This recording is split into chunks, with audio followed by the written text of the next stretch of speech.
one of the sort of both the blessing and the curse, I suppose, of WhatsApp being so ubiquitous and so widely used is when it goes down, everybody panics. Yeah, that is the point. I mean, these overly powerful apps, they produce a single point of failure.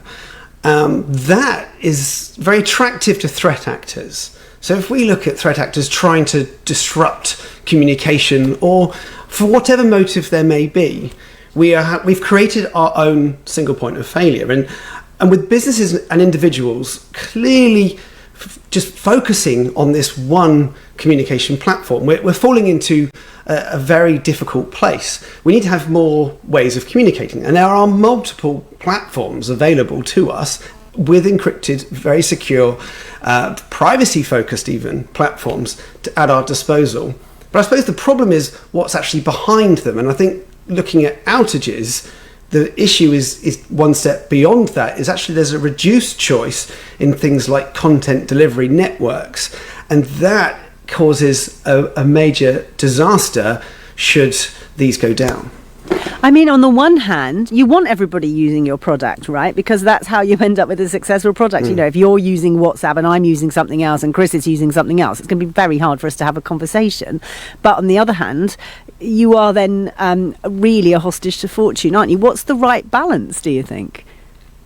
Well, it's about choice, and I would never say to a business to just use one messaging platform. I don't think many would, in fact, but there'll probably be a favourite amongst them. You might find that companies are using Teams to chat or Slack in their businesses, but then the other types of chat, maybe the moans and groans of a business, you might see just falling into WhatsApp. But when one goes down, the other one pops up. We always see it when WhatsApp goes down, everyone floods to Twitter to say, whoa, what's wrong with WhatsApp? And it seems to be the simple design in these platforms.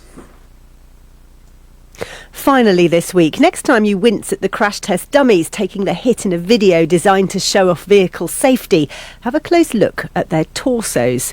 For the last 50 years, they've been modelled on men, not women, as noted by the British campaigner Caroline Criado Perez in her book Invisible Women. And yet women's bodies have obvious differences, which means apart from anything else, seatbelts fit them differently. This should be an important part of safety feature research, and now one company in Sweden is trying to put that right, creating the world's first dummy based on a woman's body instead.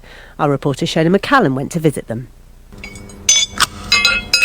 In the small city of Linköping, a team of engineers are strapping in their average female crash test dummy.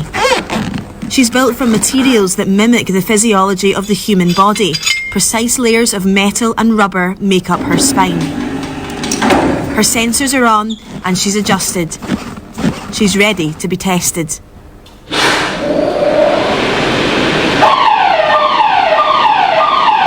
After the test, she'll provide the team with potentially life-saving data, measuring the physical forces exerted on her as if she was in a real rear-impact car crash.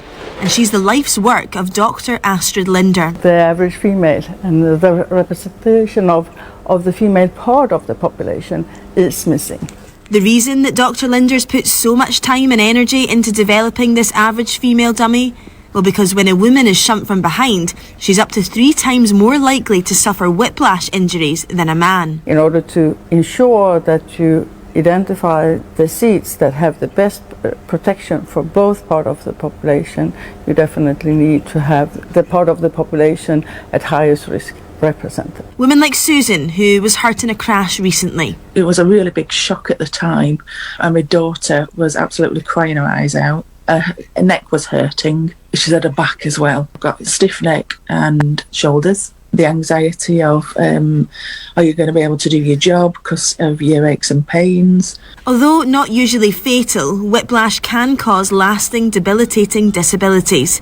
Currently, the industry uses a dummy based on the average male in car safety tests, and there's no requirement from the EU or US regulators for the average female to be represented. This is also something that should be a requirement in the legislation and in the testing that is required by the car manufacturers to carry out. The current so-called female that's used is the size of a 12-year-old girl. She's 149 centimetres tall and weighs 48 kilograms. Dr. Linder's dummy is 162 centimetres tall and weighs 62 kilograms. We aim to improve protection for everybody. So this is a way to be inclusive and not exclusive. The Swedish research will be made openly available next month. And with it comes the hope that not too far down the road, women could soon be safer behind the wheel.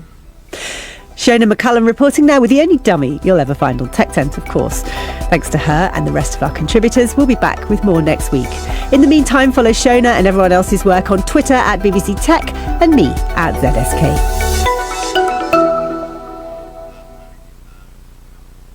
This is the BBC World Service, looking into the impact of China's new Silk Road.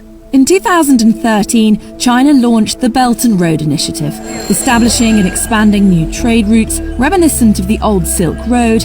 Countries who sign up get investment, infrastructure and trade. Certainly something they I'll be looking at how China's taking advantage of NatWest. She was using the past tense to say they welcomed the return to stability. Interesting point there, defending about saying why an extra windfall tax for banks she felt was not appropriate because, of course, banks already pay an 8% surcharge on top of regular corporation tax that all other companies pay already. Interestingly, though, the shares are down quite sharply this morning for NatWest by about 8 or 9%. Revenues were pretty much in line, but the bottom line, the profits were a bit disappointing. They've set aside some money for potentially bad loans as the economy worsens, though in the rest of that interview, she was perhaps less negative than you might expect, feeling that the UK economy was looking relatively resilient. And I just quickly also wanted to mention the big story out of the US. Apple and Amazon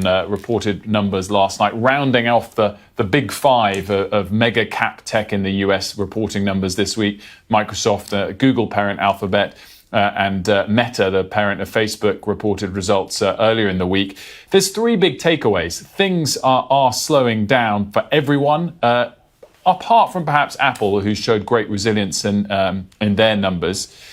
Things are slowing most for those that are exposed to advertising. That's kind of to be expected in most economic cycles because corporate advertising spend slows when the economy slows. The difference in past years was that there was such a shift to digital advertising away from traditional advertising that these tech companies continue to benefit. That no longer looks like the case. They are mature businesses now and affected by slowdowns in the economy. And then just finally also that costs are rising very fast for all of them. We do have a graphic that shows how over the course of this week, it is the profits that have declined much more than the top line revenues because of those cost pressures. And just to sum all of that up, year-to-date share price performance, Anna, for those big tech companies, Apple the best, still down 20%, Facebook the worst, down 72% year-to-date. Oh, interesting stuff. And we'll look forward to seeing that graphic on your show. We didn't manage it on our show. We'll see it at 10. It's going to be a good one. Stay tuned. Wilfred, thanks very much indeed. Let's take a look now at some of the day's other headlines. And one person has been killed and 6 injured during a stabbing spree at a supermarket in the Italian city of Milan. One of those hurt is Arsenal footballer Pablo Mari, who's on loan to the Italian Serie A club Monza. The motive for the attack is unknown, but police say a 46-year-old man who's been arrested had shown signs of psychological illness. New research shows nurses are working the equivalent of 1 day a week for free. A study by London Economics found the salary of experienced nurses has fallen by 20% since 2010.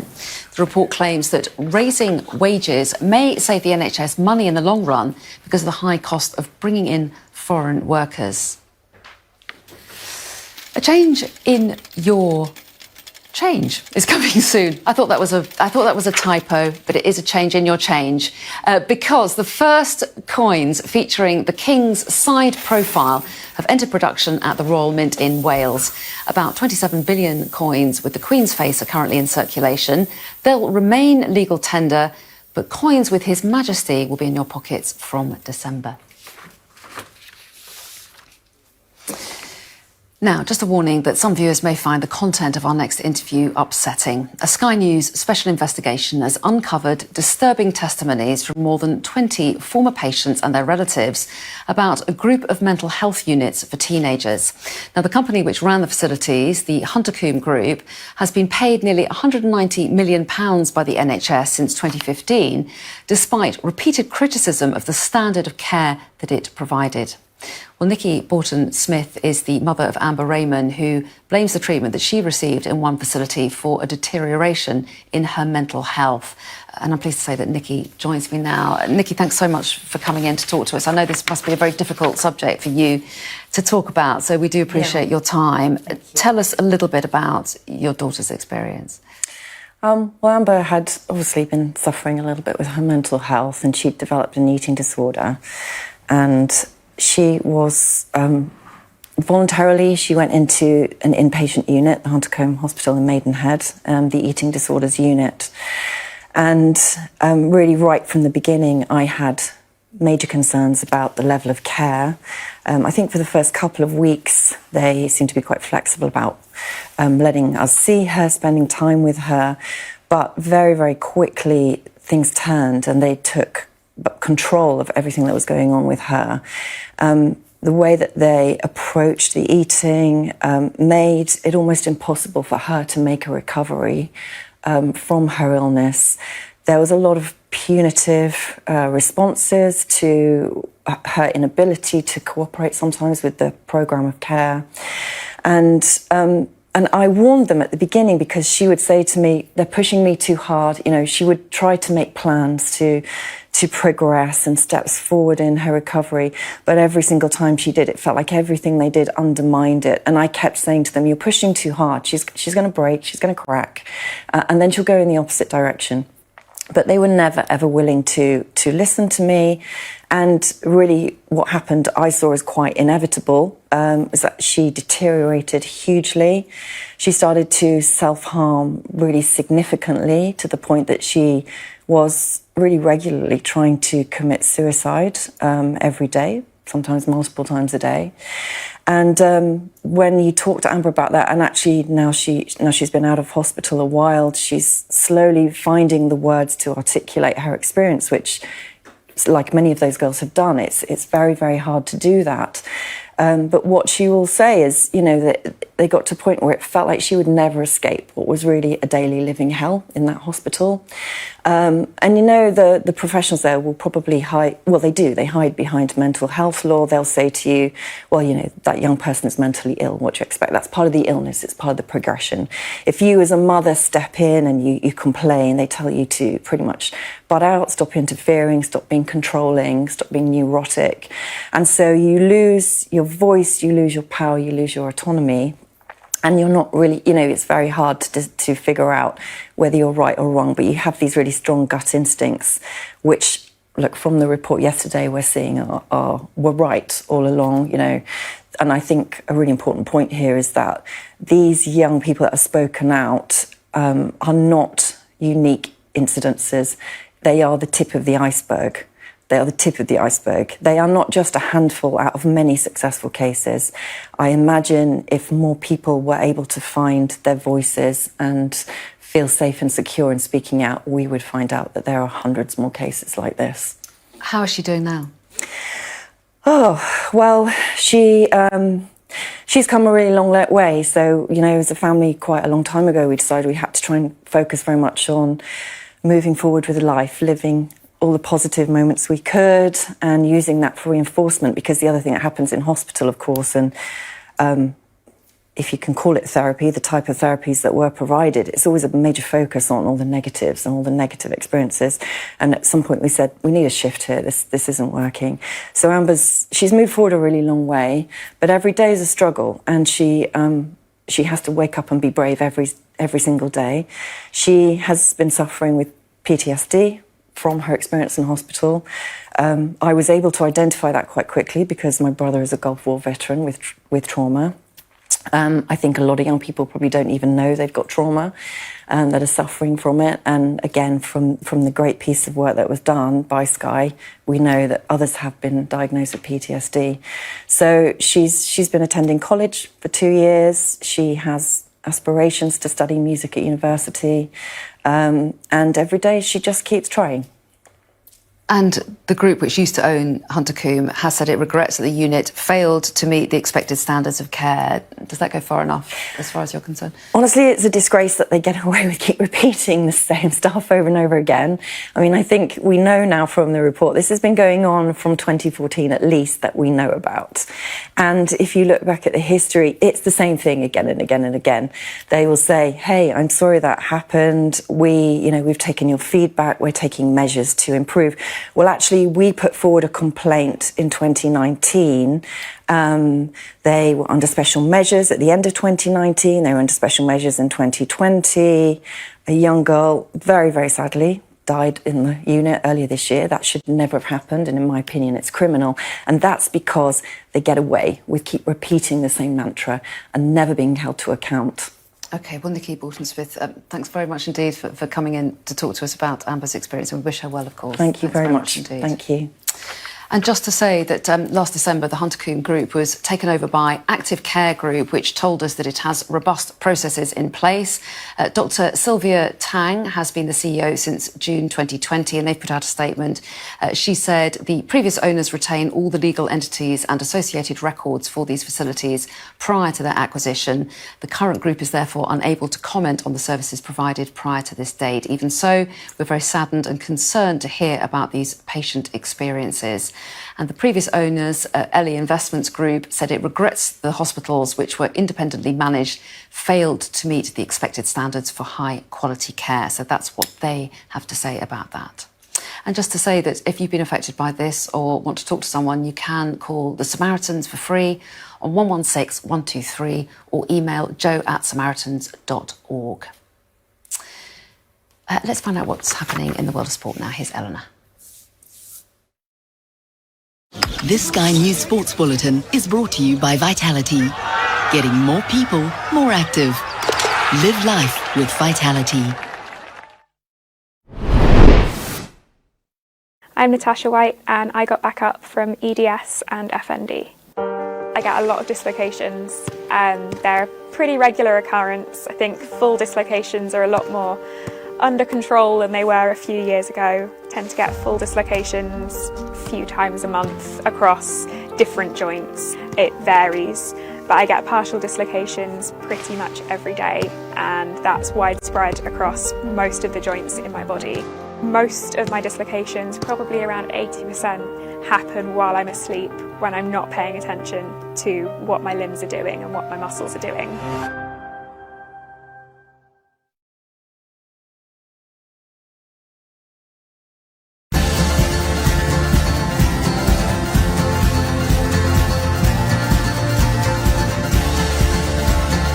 My name is Amy Conroy and I play wheelchair basketball for Great Britain.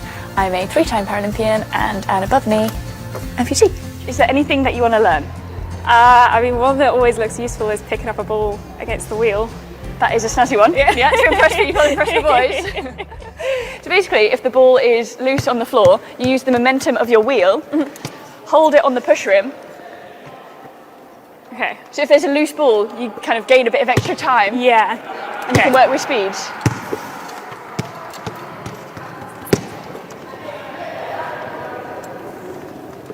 Yes! Perfect. Well, mine was because I was always sporty, like back in the 2-leg days, got cancer, lost a leg, became really self-conscious about it. I don't know if you've ever gone through a stage where you just don't accept your disability. I would wear, there's pictures of me on the beach in big baggy flares, in jeans, sweating away, and not a cute look. Because I was just embarrassed about it and I wanted to be normal. I was this little bald kid who came up hospital. It was my dad who first suggested I try wheelchair basketball. And at first I thought, it's not going to be a real sport, it's going to be lame, everyone's in wheelchairs. but ate my words. I thought it was going to be like baskets on the floor. As soon as I went, I was like, that's unreasonable. 10 foot, how am I supposed to reach Everyone's that? going to bubble wrap you. Like, no, definitely not in this sport. But no, I was completely wrong. Like, it is aggressive, it's fast, it's dynamic, it's such a good sport.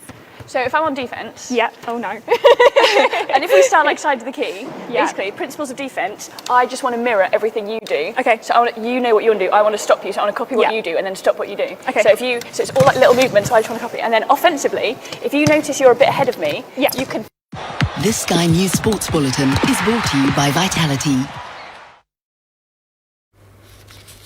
Now, with the nights drawing in and the weather getting colder, we're all prone to needing something to lift our mood a little bit in the shorter and chillier days of autumn and winter.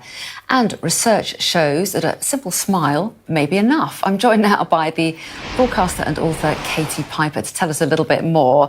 So, Katie, smiling can make a difference. Tell us more about your campaign.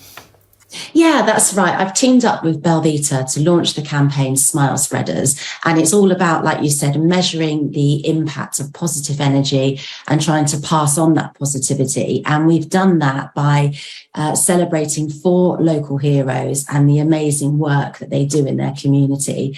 So we hope by showcasing their stories and the examples of what they're doing, we'll encourage other people to do that too.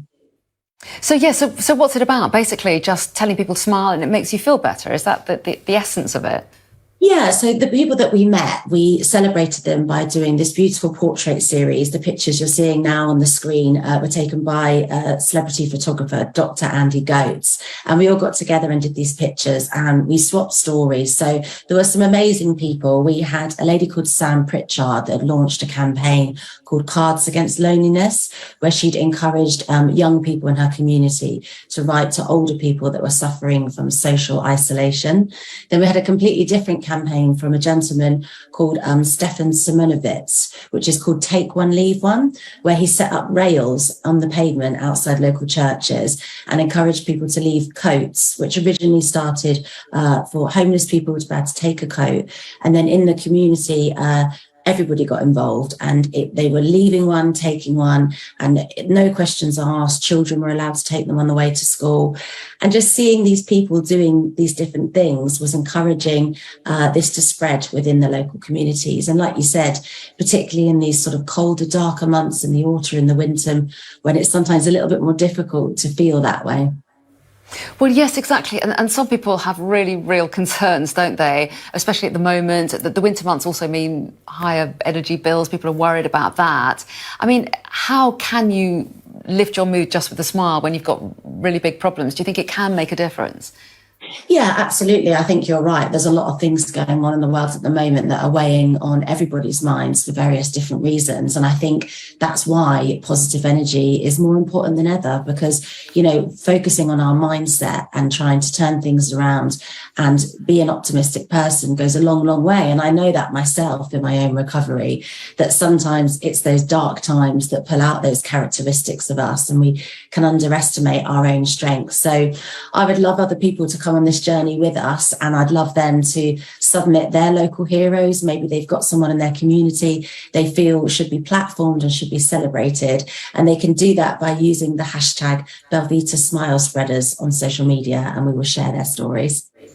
Well, yes, and there is evidence, isn't there? You've done surveys about how smiling can actively make people feel more confident. So even if you don't feel great when you're putting the smile on in the first place, it can actually, you start owning that smile and actually feeling it. Yeah, you're right. It's not just the giving out, it's the receiving as well. I think, you know, it's a chain reaction. When you're commuting and you're feeling sort of flustered and grumpy and someone smiles at you, it's almost a bit of a reflex. You feel obliged to smile back.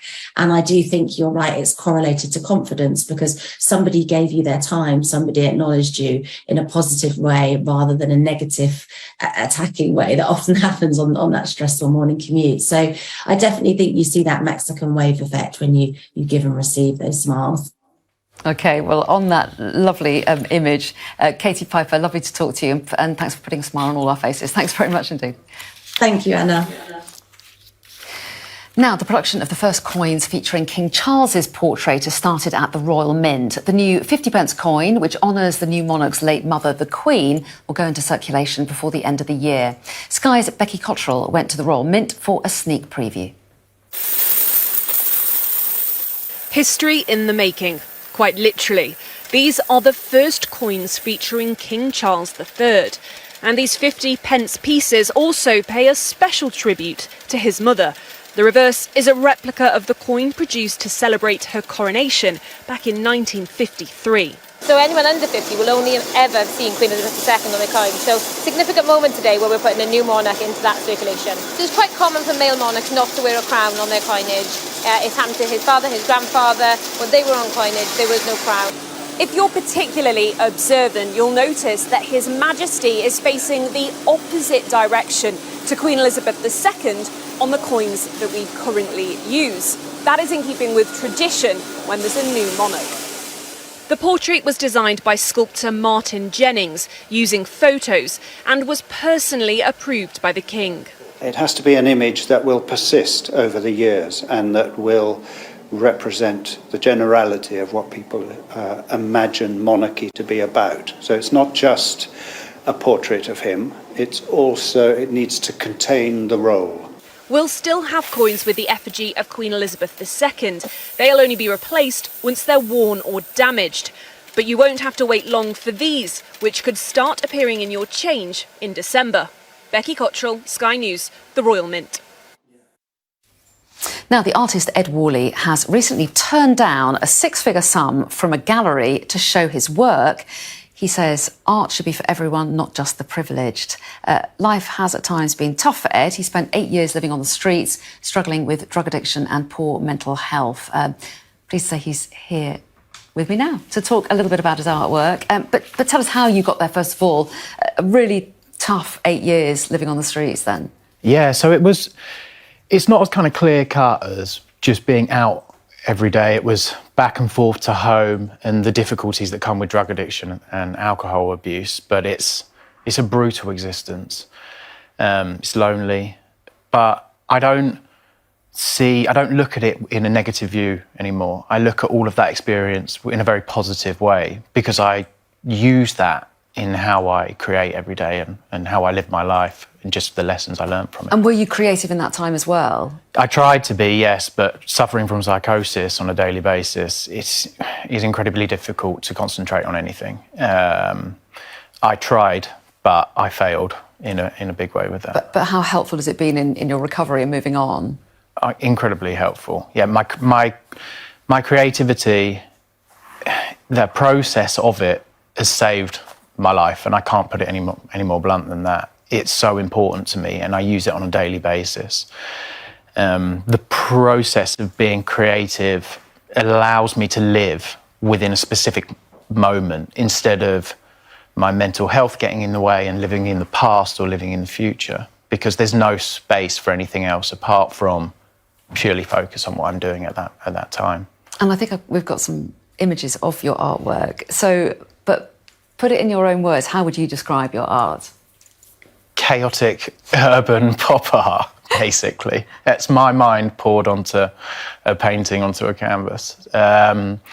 It's living with addiction is, repeating the same process over and over again and expecting a different outcome, and that's insanity. So with my artwork, I repeat the same image or the same process over and over again, but I create a completely different outcome, and therefore breaking that cycle of insanity that I lived in for such a long time. And you, as we said, got an offer from a gallery, a big offer from a gallery, yeah. But you turned it down. And some people might say, this is a guy that's lived on and off the streets for 8 years. Why would you turn down an opportunity like that?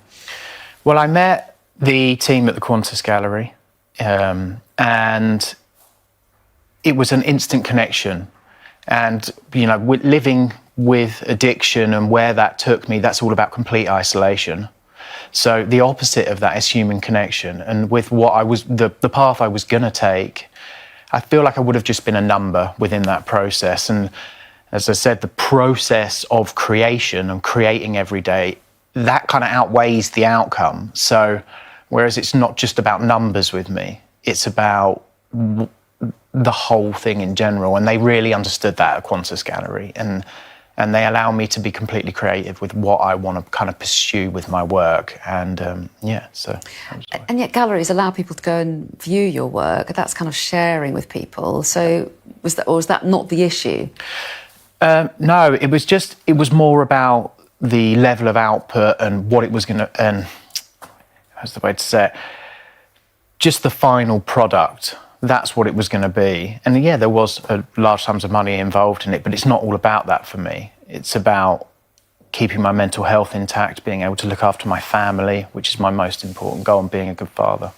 And is your work changing, do you find, as you kind of more time elapses between that really tough time that you had and recovery and moving on? Are you noticing that your work's changing? Absolutely, yeah. It's an ever-evolving process, and it's very organic, which is great. I love that. I just go with how I'm feeling at the time and just constantly try and make subtle changes but push it forward, whether that be with the imagery or the way I'm painting it, and then just adding smaller different parts into it every day. And where can people see your work now? I have an exhibition on at the moment with the Qantas Gallery, which is on Fashion Street, called Sanity Through Repetition, which runs until the 5th. There's a whole body of work up there, ranging from sculptures to large paintings, and yeah, that's up there at the moment. And how are you feeling these days? How do you feel like you've put that darker time behind you? Are you? Absolutely, yeah. I have 2 fantastic kids, and my partner Rue. She supported me greatly through this whole process, and I just live on a day-to-day basis. I implement all of the things I've learned from my past and the creativity I now use, and I just try and move forward day by day, and that's what I think life's about. Yeah, very positive message to end on, Ed Worley. Thanks very much indeed. Really interesting to talk to you. Thank you. Time now for a quick look at the weather. How's it shaping up for the weekend? Anticipation is rising, and so is the atmosphere. Are you ready? The weather, sponsored by Qatar Airways. Well, the mild and changeable theme will continue, with showers or prolonged rain spreading from the west.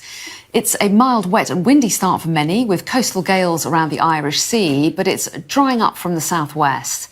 The rain, locally heavy, will move through on strong winds through the morning, becoming confined to Scotland by lunchtime, and that'll leave most other places dry with sunny spells, but there'll be a few blustery showers around. It'll be warm, especially in the south. The afternoon will see wind and rain clearing Scotland, while blustery showers will take over more of Ireland and Northern Ireland. After a largely dry start to the night, rain will move into Ireland and southern Britain later, albeit patchy in the southeast. It'll stay mostly mild with a brisk wind in the southwest. The rain will edge further north tomorrow, allowing central and southeast England to brighten, but northern Scotland looks fine into the evening, and it's going to be warm again, especially in the southeast. Welcome to Gabby Dave Global. We are a UK-based online e-commerce store, the first of its kind with license to trade in African products. Some of the products are clothing brands and all beauty accessories, hair and beauty brands, natural aphrodisiacs, processed and dried unprocessed food. Our mission at Gabby Dave is to connect African and Caribbean businesses to customers globally. At Gabby Dave, we ensure our sellers get the best deal for their products. We are not just here to help you reach a wider audience. We are also a distribution center to support business growth by fulfilling orders to your customers from our warehouse, making sure customers receive their products on time. We are inviting all Black-owned businesses to trade on our platform because we strongly believe Africans have a unique brand the customer would appreciate globally. So get in touch today and let us make your product and business go far. Here are some of the benefits of using Gabby Dave Global. User-friendly platform, track your shipment, online support, transparent process, multiple SKUs, multiple products, a platform that encourages manufacturers as well as traders. Our marketing and PR interventions amplifies yours. Organized products and categories for easy access and navigation. Access to global community, especially within UK and Europe.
Twitter and immediately sacks the company's top executives.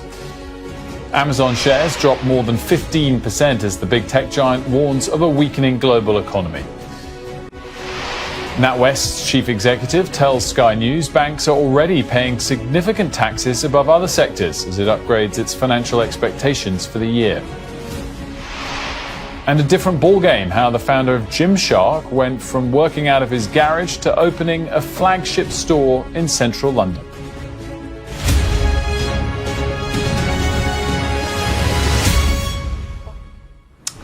A very good morning to you. This is Ian King Live. I'm Wilfred Frost with business and economic news from the heart of the city. Elon Musk has completed his $44 billion takeover of Twitter after months of going back and forth over the deal. In an immediate shake-up, Musk fired the platform's chief executive and finance boss. It's claimed they were escorted from the platform's HQ in San Francisco. Well, that move comes as other major tech firms are warning of a weakening global economy, with both Apple and Amazon sales taking a hit. Amazon shares tumbled by more than 15% after the US stock market closed, with the firm forecasting far weaker sales for the festive season than expected. More on that in just a moment, but first, our correspondent Martha Kellner has the latest on the Twitter takeover.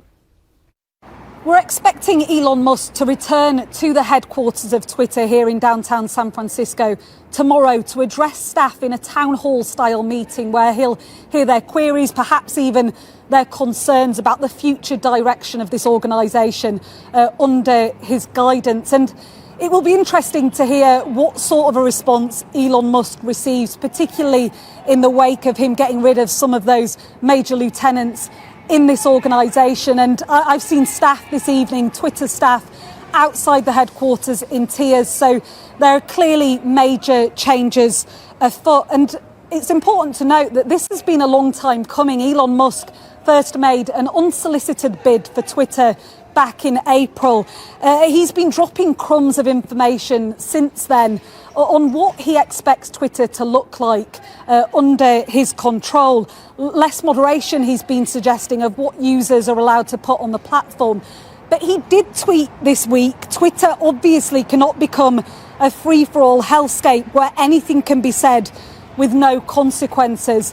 There are major elections on the horizon, both here in the USA, the midterm elections coming up, also a presidential election in Brazil on the horizon. Both those events are likely to be plagued by misinformation and election denial. So this will be a first real test of what Elon Musk allows to be put on his platform. It's a first major test.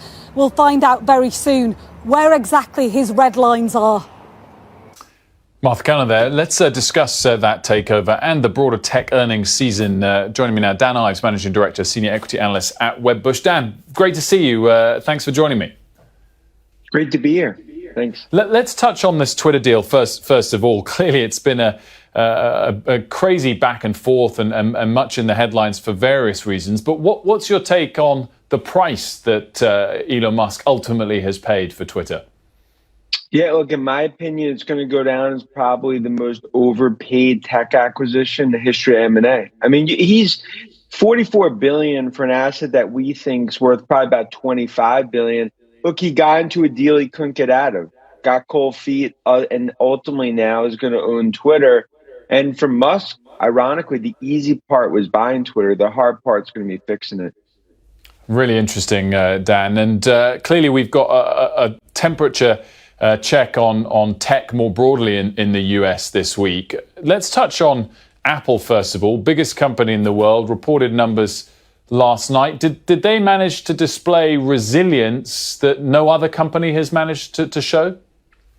Yeah, look, they're probably the only clear standout positively in large cap tech, which has been a horror show this week when we look at Meta, Amazon and others. I think for Apple, it's the resiliency of the install base. And when you take out currency, would it beat across the board? I think this is really going to be a mainstay. I think it just shows steady hands with Cook and Cupertino navigating through the storm. This is a stock that I expect over the coming weeks is going to rebound.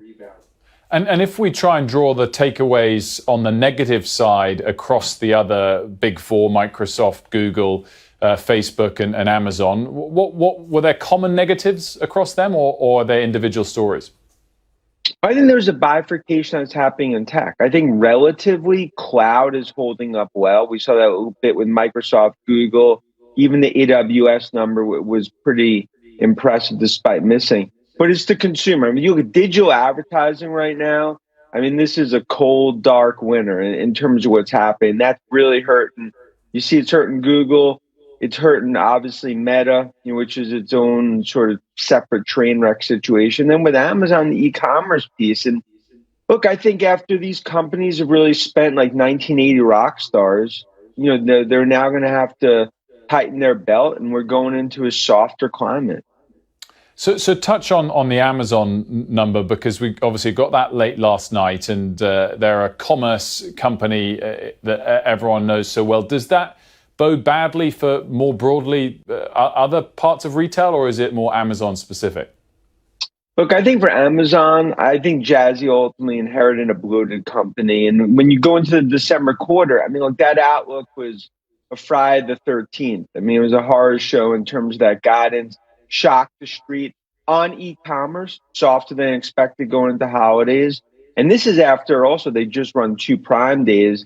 And the cloud business is strong, but you're starting to see maybe a few cracks there. You combine that as a bull, the last thing you want to see from Amazon. That's why the only one today that's standing, up straight positive would be Apple. And let's touch on, I think you described it as its own unique train wreck for Facebook parent Meta. Talk us through why that's perhaps the worst of the bunch this week.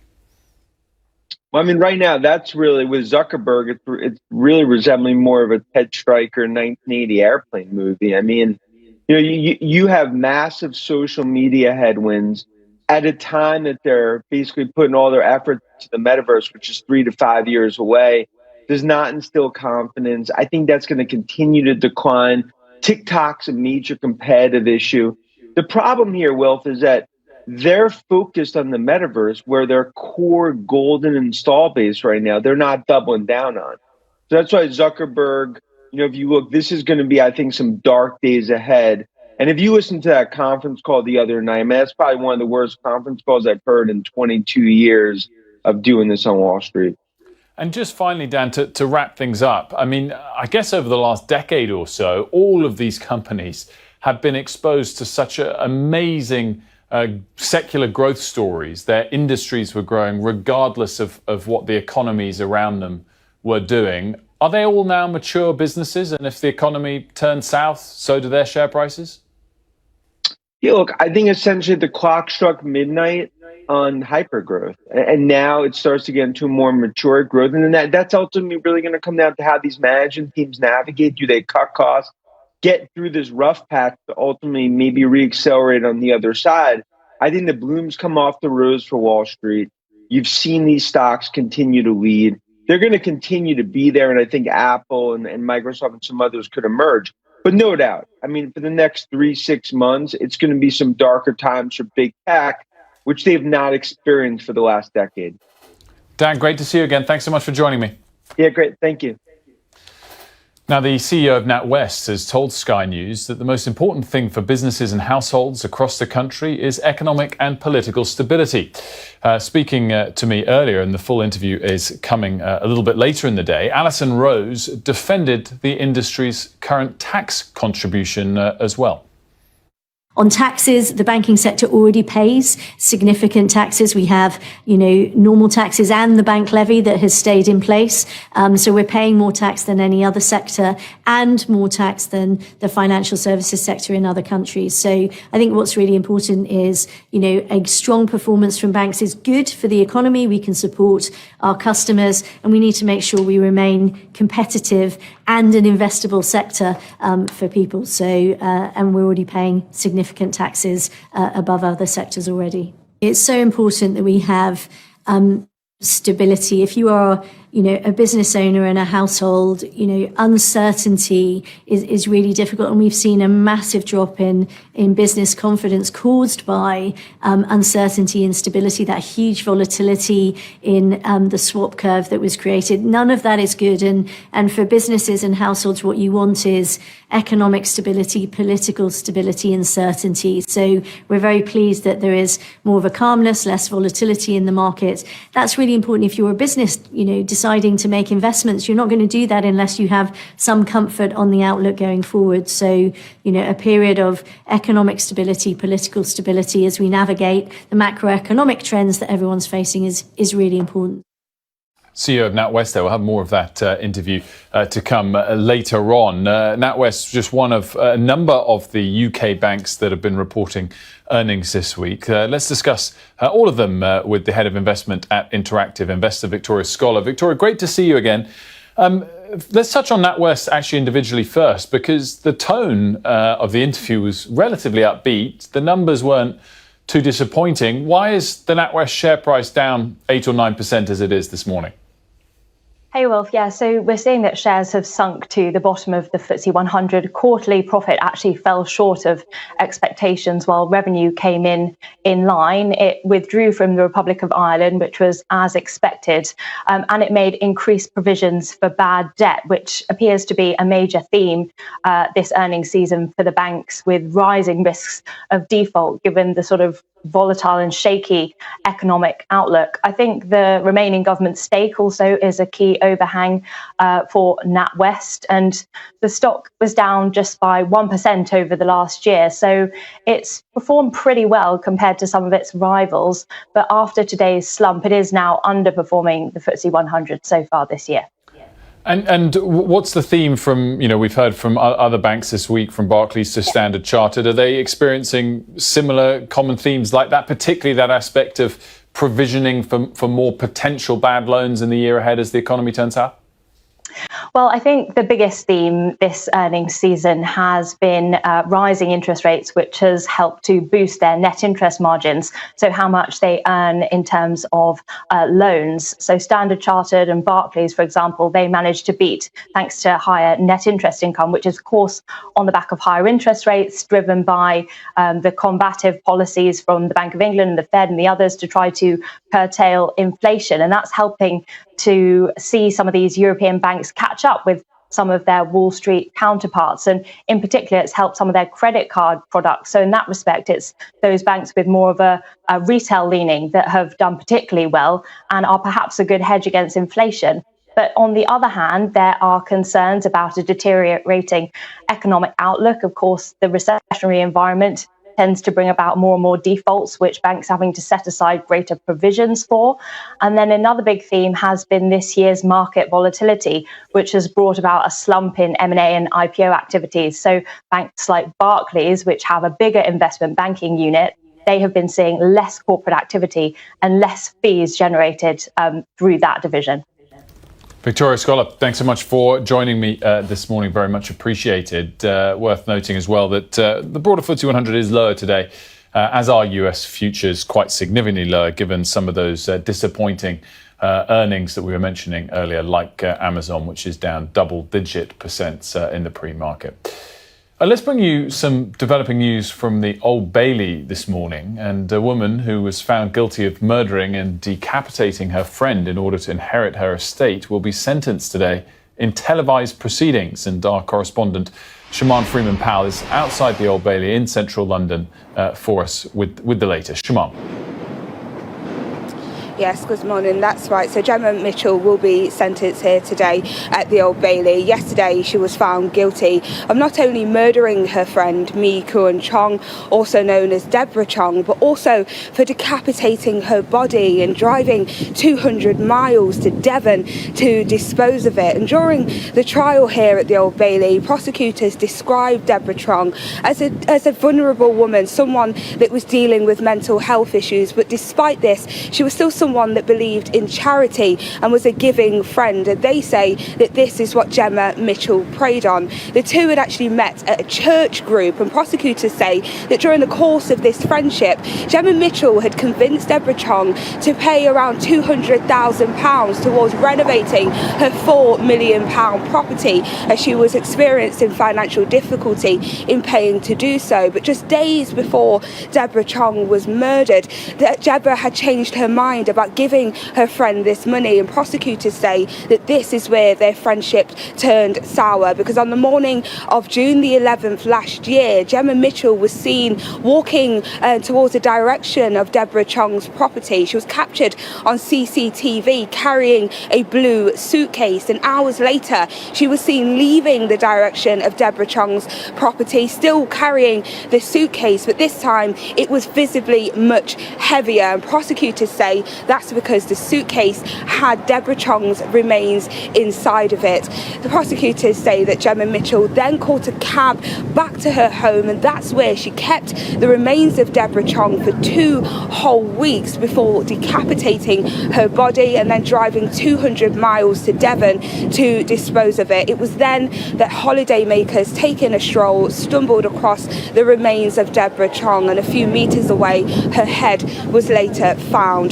Police say that when they later searched the property of Gemma Mitchell, that they then also found forged documents. Gemma Mitchell had tried to forge a will giving herself 95% of Deborah Chong's assets, which was worth around £700,000. Now, the police, speaking yesterday in the statement, said that Gemma Mitchell hadn't spoken during her trial, which meant that lots of questions were still unanswered. They don't know why she decided to keep Deborah Chong's remains for 2 weeks. They don't know why she decapitated her body or why she drove 200 miles to dispose of it. But police say that they believe it's because Gemma Mitchell was an evil woman that carried out an evil act for financial gain.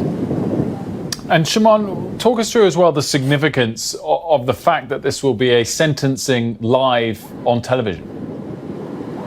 Well, it is very significant. I believe that all photography in criminal courts in the UK was banned back in 1910. However, back in 2020, there was a law change which meant that criminal proceedings in Crown courts could be televised. And this is only the second time that this has happened, and the first time that the defendant will be a woman. But it will be very different to some of the criminal proceedings, the televised proceedings that we see coming out of the US, for example. Often in the States, when these criminal cases are televised, it's in full with a lot of detail about the criminal case. However, it will be very different here in the UK. To give you an example, the first 10 minutes of this sentencing will not be televised. This is because the defence and the prosecution will go through details that can influence the judge's decision on sentencing. Now, viewers won't be able to see the first 10 minutes, but after that, they will be able to see the inside of the Old Bailey here. But the camera will be fixed on the judge, so that means that viewers won't be able to see the jurors, for example, or defendants or witnesses or even journalists. They will only be able to see the judge, who will be giving out his sentencing, and often that's where the judge can give remarks of why they've decided to choose the length of sentencing and some of the background and details of the case as well. So this is only the second time this has happened, and it's all about that age-old saying, isn't it, about justice needing to be seen to be done. And it's a way that the UK criminal justice system wants these most serious cases in Crown courts to be more transparent. Shimon, thanks so much for that breakdown, and we do expect that live sentencing to take place fairly soon. It's been delayed a little bit, but we will definitely return to it as soon as it does begin. Meantime, we'll pivot back to a bit more business news. And online leisure and fitness brand Gymshark will become an omni-channel retailer. That's tomorrow when it officially opens the doors to its first bricks and mortar store on Regent Street in London.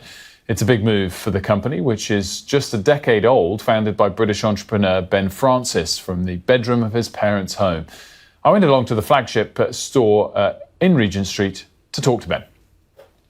It's definitely a pinch me moment. It's not anything that I expected us to be doing. Certainly not this quickly in a company's history. But I'm really excited to open this weekend, and I'm really proud of what we've achieved so far. It's an interesting way around, of course, of doing things. 20 years ago, it would be the bricks and mortar presence first and build out online afterwards. You've done the opposite. Will this store pay for itself, or is it more of a big brand marketing exercise for you? So for me, this is about being a true community hub right in the biggest city in our home market here in the UK, where the brand was first started. And there's sort of three key pillars to this store, right? It's all around community, conditioning and retail. Now, granted, we're going to be selling products here, we're going to be driving revenue here, but it's really important to me that we have a community hub and a place where you can come, you can lift and you can learn about lifting and really get educated in the fitness space. And it's an incredibly impressive two-storey shop. You've shown me around it. I mean, there's the cafe, but what stands out is all the areas to work out and to change. I mean, it's a gym in a store. Yeah, and it's a really flexible space. And when you're in a place like this on Regent Street in such an iconic location, there's a real pressure to do something special and really be up there with, you know, some of the neighbours that we have here. And the fact that we've been able to create such a special retail space, and then with the flick of a button, you can turn this retail space into a genuine gym environment and have people come down and do lifting sessions and studio classes and things like that. I think it's really unique and special. I think you said to me as we were going around, you struck the deal on the rent in the middle of the pandemic. So I hope you got a very good long-term deal. Yeah, honestly, it was a real moment because this probably came a year or two sooner than what we thought. And we were actually in London looking for an office at the time. The guys actually sent me a picture of this place from the outside, and we were so deep into the pandemic that there was no one on the streets in London whatsoever. And it was a moment that I think we just had to grab with both hands, because maybe if it was before the pandemic or if it hadn't happened, maybe it would have been another year or two away. But given where the rental market was at the time, it was a great opportunity for us. So that's all the positives. I mean, are you starting to feel, though, on the negative side, the cost of living crisis pinch, the potential for recession? Are you worried about that? You're quite a high price point set of goods. Yeah, I mean, you're definitely seeing more of it in the UK. Now, we're quite fortunate in the sense that we are quite a global brand. I mean, about half of our revenue comes from North America. So we're able to, I guess, take a step back and look at the global market. And everyone's feeling it. The UK seems to be feeling it the most, and we are seeing that. But listen, we're trying to build a 100-year brand here, and we see brand investment as a true long-term thing. You mentioned your exposure to the US there, 50% of sales. Does that mean you feel like you've already made it in the US, or such a big market, it's just tip of the iceberg? No, it's definitely tip of the iceberg. We've got a long way to go in the US. We're still very small, and granted it makes half of our business now, but we're still very much in start-up mode, and we're tiny in that market. So we see it as a massive opportunity moving forward. And if you snapshot between those two markets in the last sort of 6 weeks or so, has the sort of economic turbulence, the market turbulence, the political issues here affected your business, or does it already look like just a blip on the radar, as it were? Listen, it's you can see it. You can definitely see it in terms of people's shopping behaviours, but equally, it's really difficult for us now to know what normal looks like, given the fact that previously we had COVID, we had the lockdowns, and then we've got everything that's going on more recently. So it's really difficult to know what normal looks like.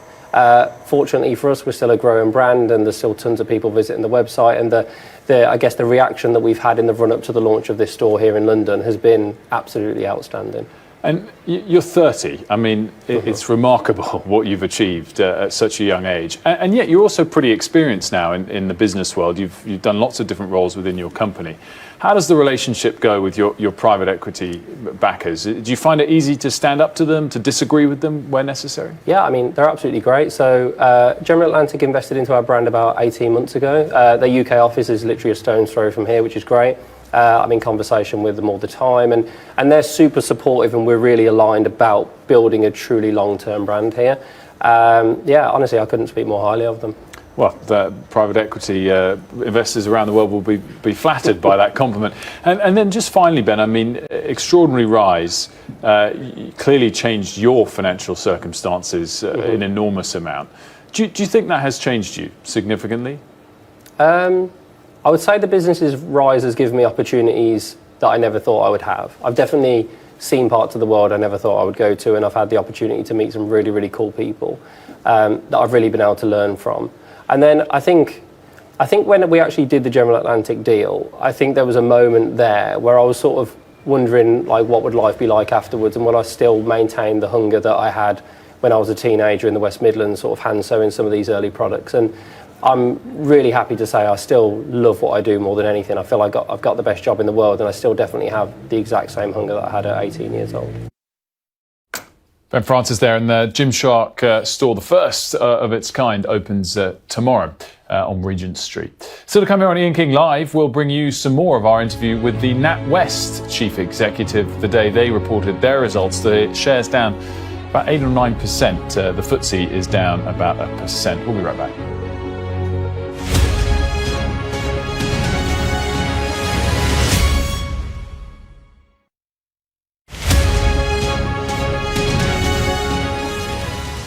I'm Inzamam Rashid, and I'm Sky's North of England correspondent, telling stories from this culturally rich region I call home. It's going to become very similar to other places and lose its unique qualities. It's steeped in history. If the Taliban found your family, what would happen?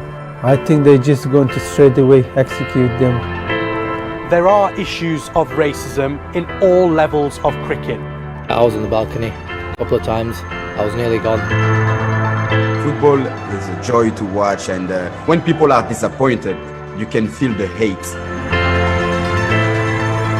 I just felt physically sick, so I was like, that's really in my system. We take you to the heart of the stories that shape our world. Even before the pandemic, GPs were pleading for help. Government expects more face-to-face contact with patients in return. Men, they want to force you doing something which you don't want to do. Just because you're homeless and you're looking for a warm place to sleep. We give a voice to communities often unheard and unserved from a region with a distinct history and global impact. 9 p.m. is the time for debate. Time for discussions. Time for answers. The evidence is there. Time to join the conversation. I really hate it. To try and make sense of issues that affect you. 9 p.m. 9 p.m. 9 p.m. is the soundtrack to your weeknights on Sky News. 9 p.m.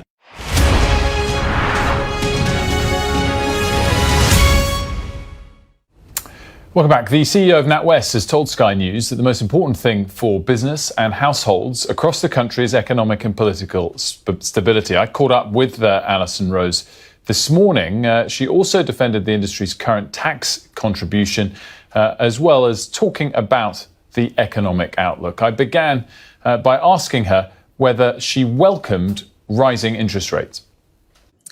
Well, clearly it is a strong performance and a resilient performance, which we're very pleased about, and good momentum in the business going into next year. Obviously, higher interest rates are a positive for our income, but importantly, we're growing our lending as well, with 5.4% increase in lending as well.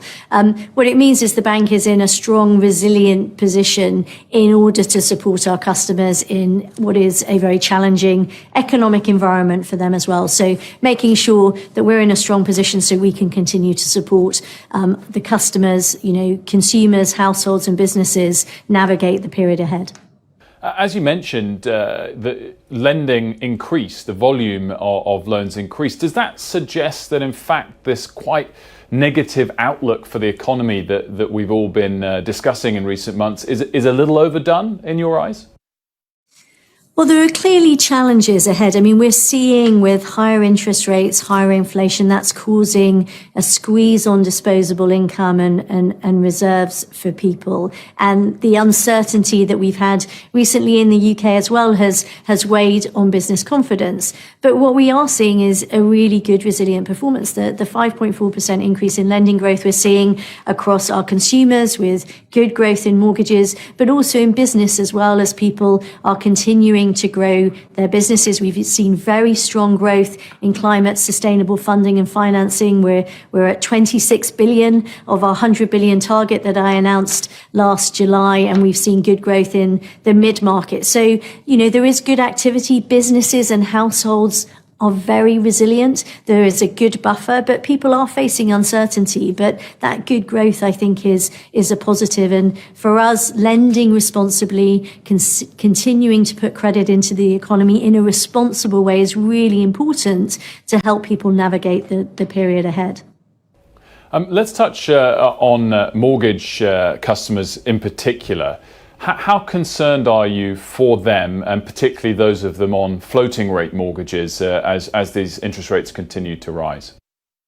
Yeah, I mean, you've clearly seen a big increase in mortgage rates, which is definitely a concern for people. If I think about our mortgage book, it's largely a fixed book. 93% of our mortgage book is fixed, and we've been proactively helping our customers, manage that transition as rates have been moving. We opened up the roll-off period from 4 to 6 months. So we've helped around 100,000 customers move on to new fixed mortgages. So of the 70,000 customers who will roll off mortgages by the end of the year in our book, 80% of them already have rolled on to a new deal. So that gives them certainty as we go forward. And obviously, there's been a lot of volatility in the market, which is a challenge, but we are seeing rates come down. We've put some reductions in mortgage rates today are going through as the swap curve has moved. But it's another squeeze on people's disposable income, and uncertainty is difficult. So with our book, which is largely fixed, we're able to help customers plan ahead and make sure that we can support them as they move into new mortgages. There's, of course, been a lot of talk about windfall taxes, given the tough economic times, on the companies or sectors that are benefiting despite tough economic times. And so far, that's focused on energy. Increasingly, it's focusing on banks too. And as you mentioned, you do, all else equal, benefit from rising rates. Is it very different, though, from energy companies, given the starting point banks already face various surcharges? Well, I mean, I would say a couple of things. I mean, firstly, having, a strong, resilient banking sector with lots of liquidity and capital is really important in order to support the economy going forward. So I've always talked about it's really important for us as NatWest to be a strong and resilient partner. So, good liquidity, good capital is really important. On taxes, the banking sector already pays significant taxes. We have, normal taxes and the bank levy that has stayed in place. So we're paying more tax than any other sector and more tax than the financial services sector in other countries. So I think what's really important is, a strong performance from banks is good for the economy. We can support our customers, and we need to make sure we remain competitive and an investable sector for people. So, and we're already paying significant taxes above other sectors already. And have you welcomed, as such a sort of central cog in the economy here, have you welcomed the stability that has come back to the UK markets and with it perhaps the UK economy from the transition in government? Yeah, absolutely. It's so important that we have stability. If you are, a business owner in a household, uncertainty is really difficult. And we've seen a massive drop in business confidence caused by uncertainty, instability, that huge volatility in the swap curve that was created. None of that is good. And for businesses and households, what you want is economic stability, political stability, and certainty. So we're very pleased that there is more of a calmness, less volatility in the market. That's really important. If you're a business, deciding to make investments, you're not going to do that unless you have some comfort on the outlook going forward. So, a period of economic stability, political stability as we navigate the macroeconomic trends that everyone's facing is really important. So we're very pleased to see more stability coming in.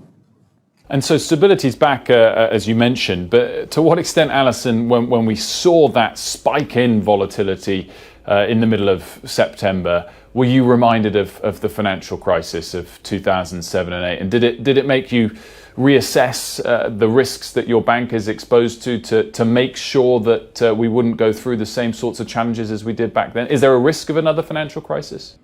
Well, I think the banking sector is in a very different place. And if I think about, my focus at NatWest is it has been ensuring that we are a safe and resilient partner for our customers.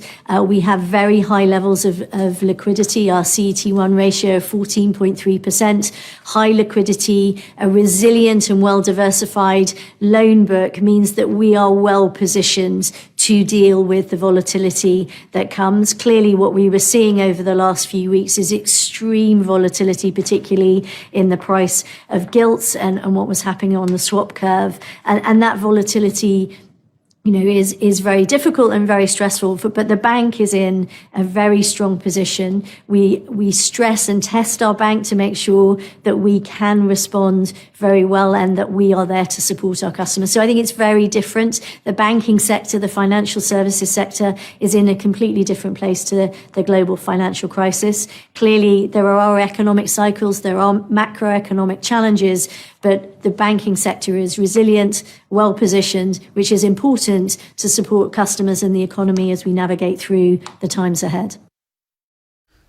Alison Rose there, NatWest CEO, whose share price is down fairly markedly this morning, around about 8 or 9%. Let's get you updated more broadly on the markets, starting with foreign exchange with currencies. You can see the British pound up to 115 over the last few weeks. Is down today. It did cross into the 116 handle yesterday, down about 1/3% today to 115.22. Interesting headline today, though, is really the euro, which, as you can see there, is at parity with the US dollar. It's, in fact, fractionally below parity if we go to more decimal points, 0.9956.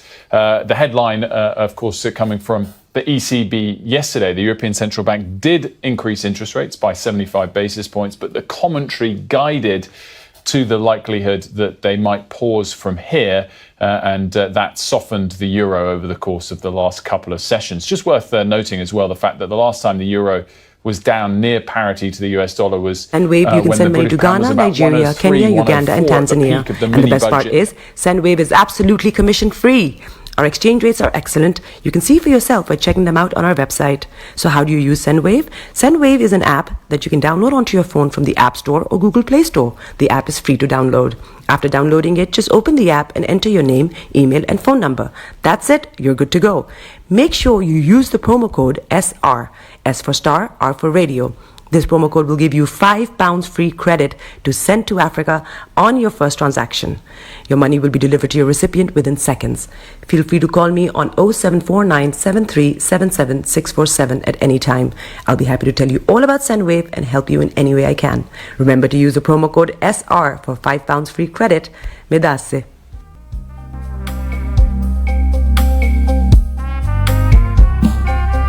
Are you looking for the fastest, reliable, and trustworthy door-to-door shipment company? Well, look no further. When was the last time your family received a shipment back in Ghana on time and in time? You are not sure?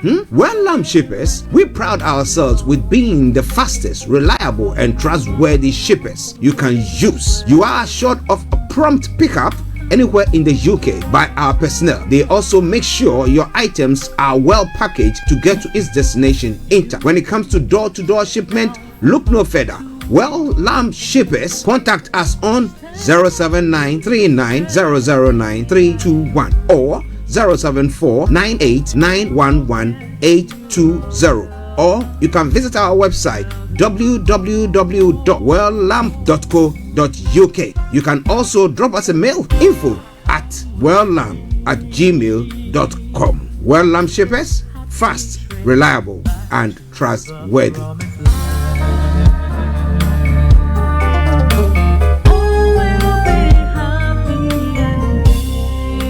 Hi there. Are you dreaming of owning your own house in Ghana?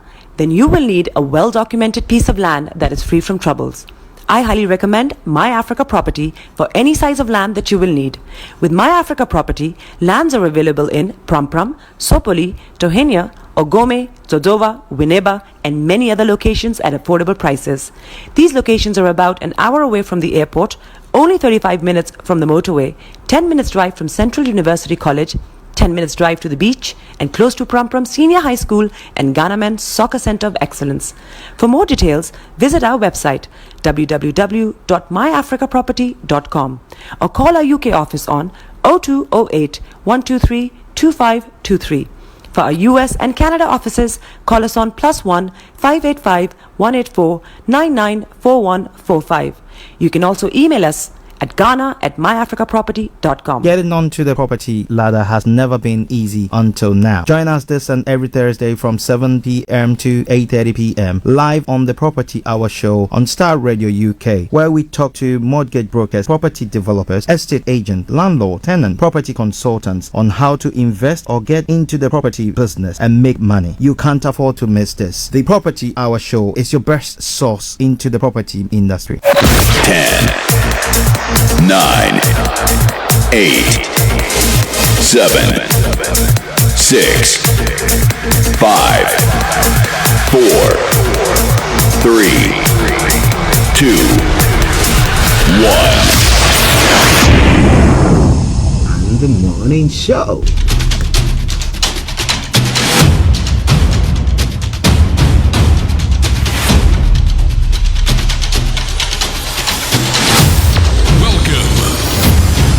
This is Starr Radio. This is UK. Starr Radio UK. This is Starr Radio UK. Welcome.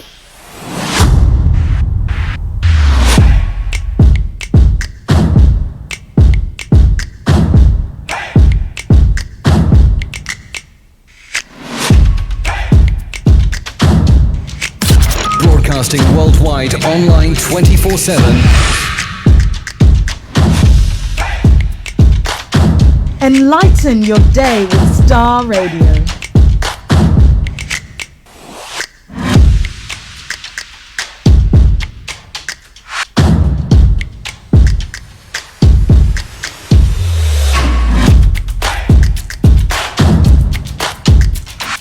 Starr Radio.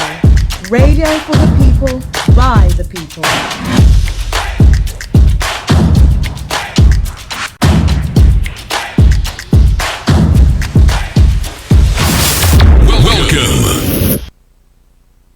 And the morning show.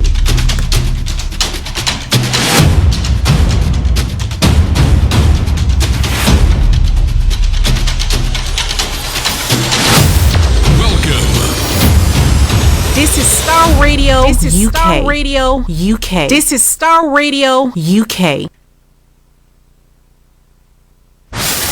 Welcome.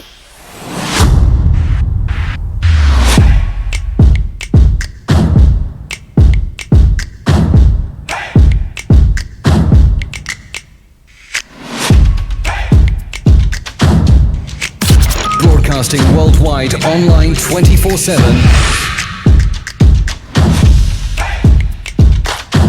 Enlighten your day with Starr Radio.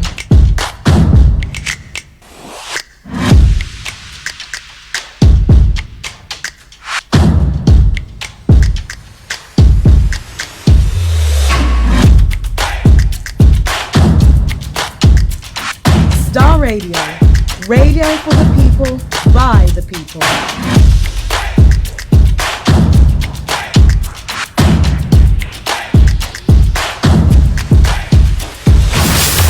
Welcome.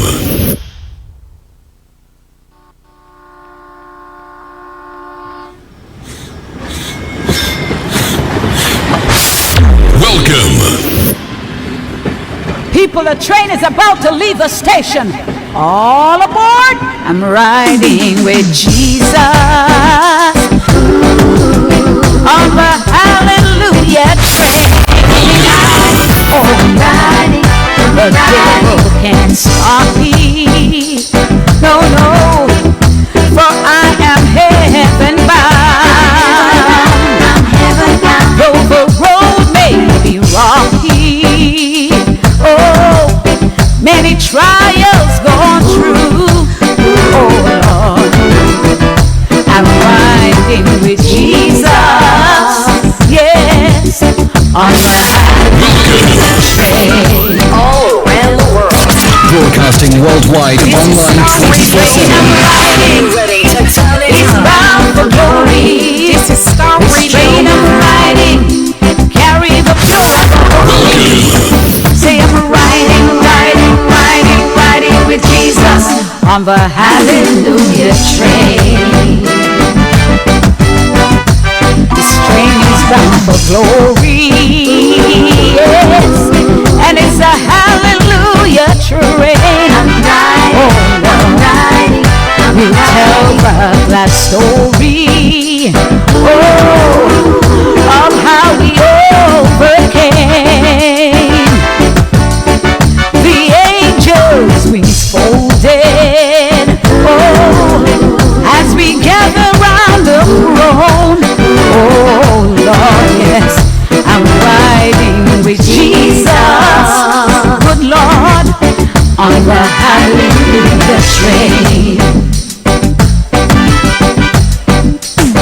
This train I'm riding is bound for glory. All right, good morning, good morning. What a beautiful morning. Time check 45 minutes by the hour of 10. I'm riding right here in the UK. Riding with Jesus. And I welcome you on board the Starr Radio train this morning.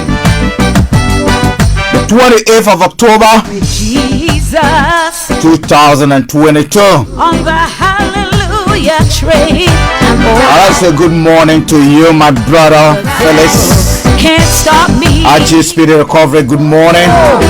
For I am heaven. Our producer Francis and the Frances, the two of them. So I call them our producers. Oh yes, and many Abdullah all the way Uganda, say good morning to you. Olayomi and the crew, I say good morning to you. Jesus, glory to God on the high. Mr. Bar all the way in Gambia, I say good morning to you. Dr. Prince Klujesin all the way in Ghana, I say good morning to you. To all the team at Salter Network, Prince, Aram, Andy, Che, Wisdom. I say special good morning to all of you for the good work you're doing. I'm riding with Jesus on the hallelujah. And again also to Dr. Ose all the way in Nottingham. I say good morning to you. And right down to Ghana, Apostle Kodia, the VC of Pentecost University, I say special good morning to you. We got a very packed program this morning. We apologize for a little bit of delay, but we were following the news. Wanted to understand more about what is happening in the business environment. For I am heaven bound. Hey, but we're ready to go at exactly 11 o'clock. Olaomi will be here to give us updates about what is happening in Nigeria. And like we promised you yesterday, this morning we're going to be having two guests in the studio, and we're going to be talking about the Jean Joseph Justice Bill. So this morning we're going to be concentrating on that a lot. And the guests will be coming into the studio, and we're going to be having a chat with them as well. It's bound for glory. This train I'm riding, carry the pure and the holy. Say I'm riding with Jesus. So tell a friend, tell a friend to tell a friend you're riding with Starr Radio UK right now. This train is bound for glory, yes, and it's a hallelujah train. I'm riding, we tell the glad story. Let's go straight. If this is the first time joining us, by way of program outline, we're going to go to the weather, the transport update, and some headline news. As already mentioned, at exactly 11 o'clock, we'll be live in Nigeria. Oh Lord, yes, I'm riding with Jesus, good Lord, on the hallelujah train. Alicia, say good morning to you. It's bound for glory. This train I'm riding carries the pure and the holy. I'm riding with Jesus on the hallelujah. All right, let's go straight to our weather update today. The heavy rain in the west will quickly sweep northeastwards across the UK, but should be fairly light and patchy to the southeast, turning drier in the afternoon with sunny spots. This evening will start with dry conditions and plenty of clear spells. Thicker cloud will gradually build in from the south, bringing spells of rain across most of Wales and England by dawn. That's why we're going to be having terms of the weather. Jesus, glory to God on the hallelujah train. This train I'm riding. And let's go straight to the temperatures. This train I'm riding. Again, we're going to be in double digits. Riding. We're going to be looking at around 15. Some areas we experience up to about 18. Come on, the lowest we expect today should be around 8. Riding with Jesus. And that'll be in the mountainous areas. That'll be around 12 midnight. Train is about to leave the station. So generally, we're going to have quite good weather. Riding with Jesus on the hallelujah. This is the last train. And that brings us to the end of our weather update. We'll go straight for our transport updates. Like we always do, the transport update, please. This is in reference to what is happening right here in the UK. Wherever you are, we might, or your time, whatever is happening over there, my dear friend. Wow, we're back in our traditional area trying to bring you some music, but that was an error, my error. I assume responsibility for that, not my technical men who are behind the scene trying to get things going. So let's go straight for our transport updates. And as usual, we're going to be starting with the underground in London. Apart from Victoria Line, which is experiencing a bit of minor delays due to an earlier fault on the track, all the others are running as they should. So from Bakerloo Central Circle District all the way to the tram, Piccadilly, the Victoria, London Overground, they are running good services as they should. Victoria Line is experiencing a bit of minor delays because of what happened earlier, which was a 40 truck.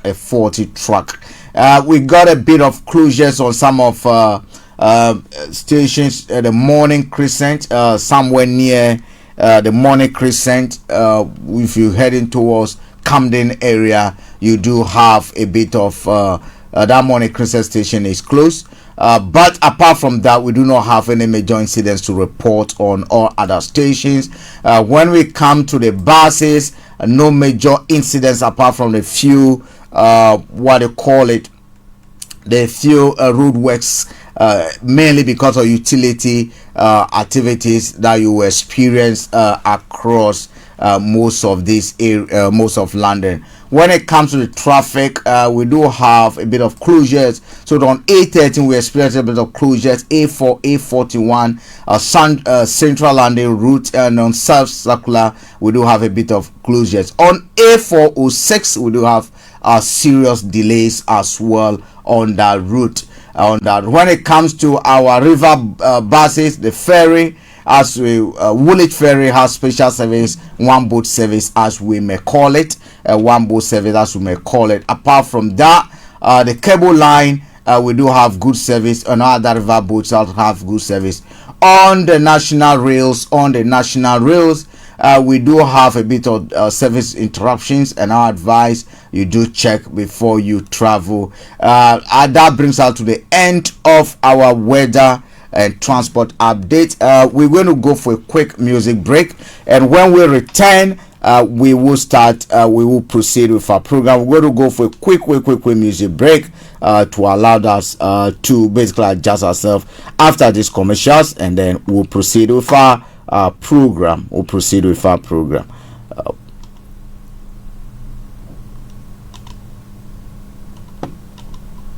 And Uruj from SendWave. SendWave is a money transfer app that is used by people all over the world to send money to their loved ones in Africa. With SendWave, you can send money to Ghana, Nigeria, Kenya, Uganda, and Tanzania. And the best part is, SendWave is absolutely commission-free. Our exchange rates are excellent. You can see for yourself by checking them out on our website. So how do you use SendWave? SendWave is an app that you can download onto your phone from the App Store or Google Play Store. The app is free to download. After downloading it, just open the app and enter your name, email, and phone number. That's it. You're good to go.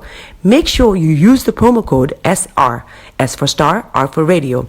This promo code will give you £5 free credit to send to Africa on your first transaction. Your money will be delivered to your recipient within seconds. Feel free to call me on 0749 7377 647 at any time. I'll be happy to tell you all about SendWave and help you in any way I can. Remember to use the promo code SR for £5 free credit. Medasse.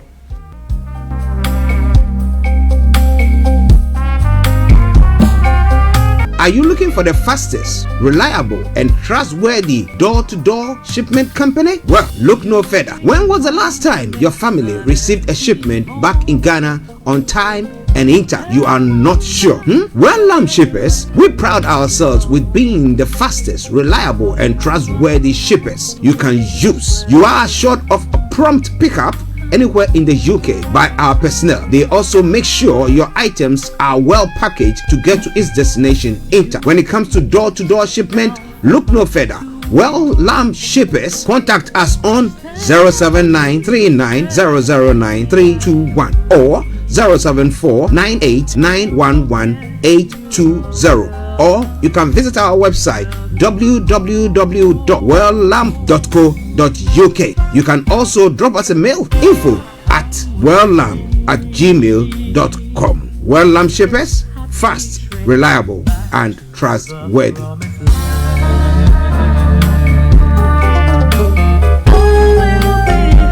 Right, time check from our studios exactly 56 minutes past the hour of 10.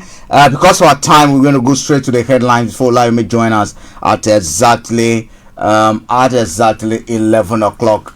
Let's go straight with some headlines that are making news, and we'll come back and look at them in detail.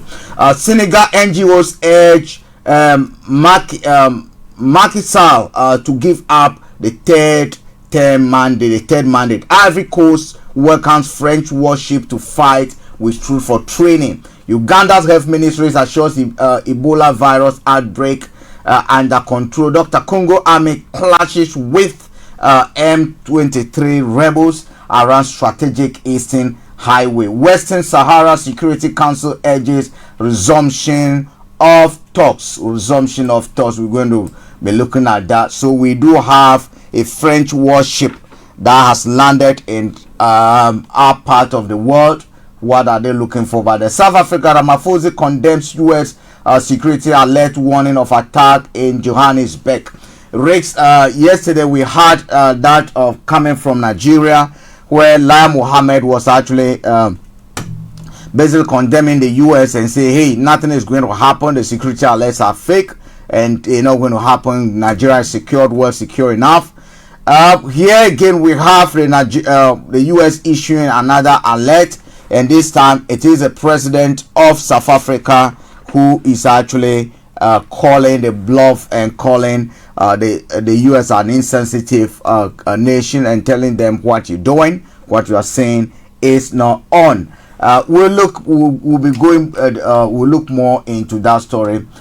Kenya's new cabinet sworn in 2 months after vote. So yesterday we told you they were going to be sworn in. They have been sworn in, and we're going to be looking at the cabinet, those who made it to the front seat, and what their agenda is.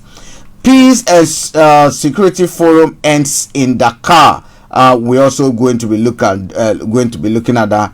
Gaddafi inspired acts awarded in Italy. So Gaddafi inspired acts awarded in Italy. We're going to be looking at that. What is happening over there?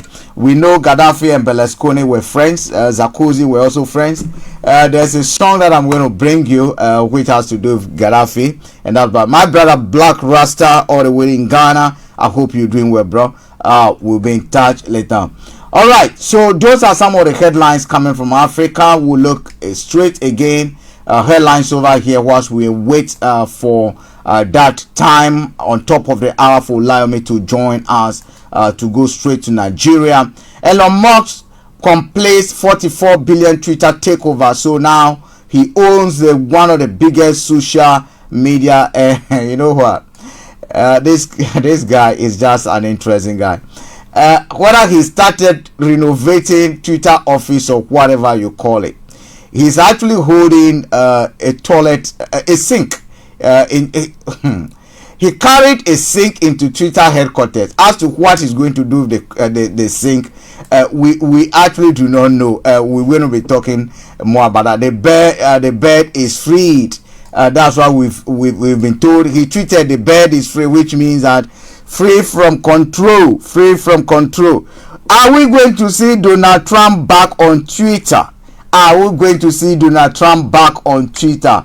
What exactly is happening? So Elon Musk has taken over the biggest microblog website, Twitter. He now owns that completely. So we're going to be looking into that story because that is very, very significant. That is very, very significant. We know some time back they nearly ended up in court. Not that they went to court. I mean, Twitter took Elon to court, trying to force him to buy what do you call it, the company. So we look at that woman who decapitated a friend sentenced on camera. We're going to be looking at that. Yesterday we touched on that. That story was a very, very, very I mean, I don't know how to describe it. Painful one, and I think the woman deserves or any sentence that she's given, and I wish and I pray that she's given a whole life sentence, because that what he did, just because you want to actually inherit someone's assets, you went ahead and decapitated them. I think that is not on. You live together in a large property in North London, and the two of you decided to add an upper floor to the house. This proved to be your undoing. You and your mother paid a total of 230,000 to two builders, one of whom evidently cheated you, and you were thereby exhausted of a large part of the resources. Clearly intelligent judge comments on murderer. Talking about Michelle's profession, the judge says you are clearly a highly intelligent woman, having attained first class honors in human science from King's College University, and then gone on to qualify as osteopath. You went to live and work in that capacity in Australia, returning to live here with your mom in 2015. I don't know. It's a very, very sad. It's a very, very sad story. The sentence is ongoing. Vincent Chong was extremely generous. That is the judge speaking. Judge goes on to say that Miss Chen, like Michelle, was a very devout Christian. So this woman is also a Christian. This woman who is committing this crime is actually a Christian. You know what, listeners, I'm going to try and see if I will cross over straight to the court to actually pick up that feed live. If I can, I'll see if I can pick that feed live. It's a very, very interesting development, and I think the lady should expect every sentence that is handed over to her. I would not blink on that. I will not blink on that at all. I think she was very barbaric. She actually behaved in a very cruel manner. I think we should be able to join the broadcast live from the court. Let's see. The judge is still reading out the sentence.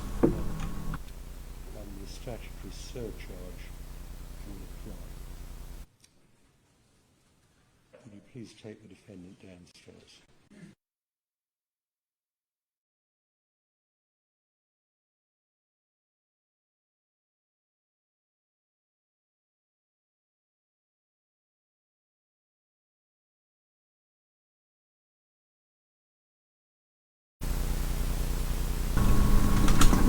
All right, I believe the judge has just finished that. We will be monitoring that. Anything will bring it to your attention. But that's the judge, and we'll bring you details about that. Pretty sure. Victim was particularly vulnerable with mental illness, which the woman sought to be pretending to be helping. So let's see how long she's been given. That will be coming up very shortly. That should be coming up very shortly. So camera in court, the hearing is finished. That is what we've been told, but we'll bring you how long she's been sentenced very shortly. Anyway, let's go on for other headlines that are making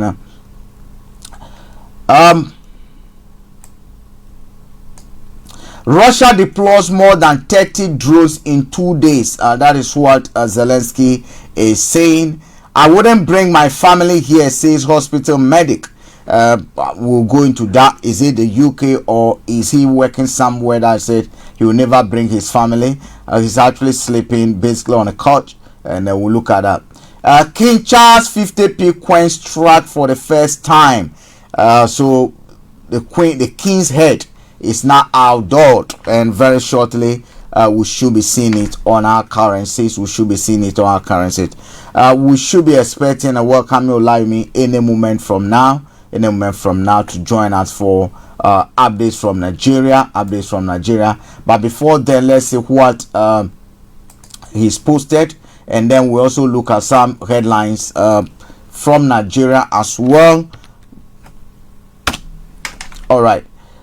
2023 Two-Face, Tiwa Savage, Akim Omo, Wizard Others, Mam as Obi Tinubu divide celebrities. So that is why we have been told the celebrity world is also being divided, and we'll have a look at that pretty shortly. What is happening?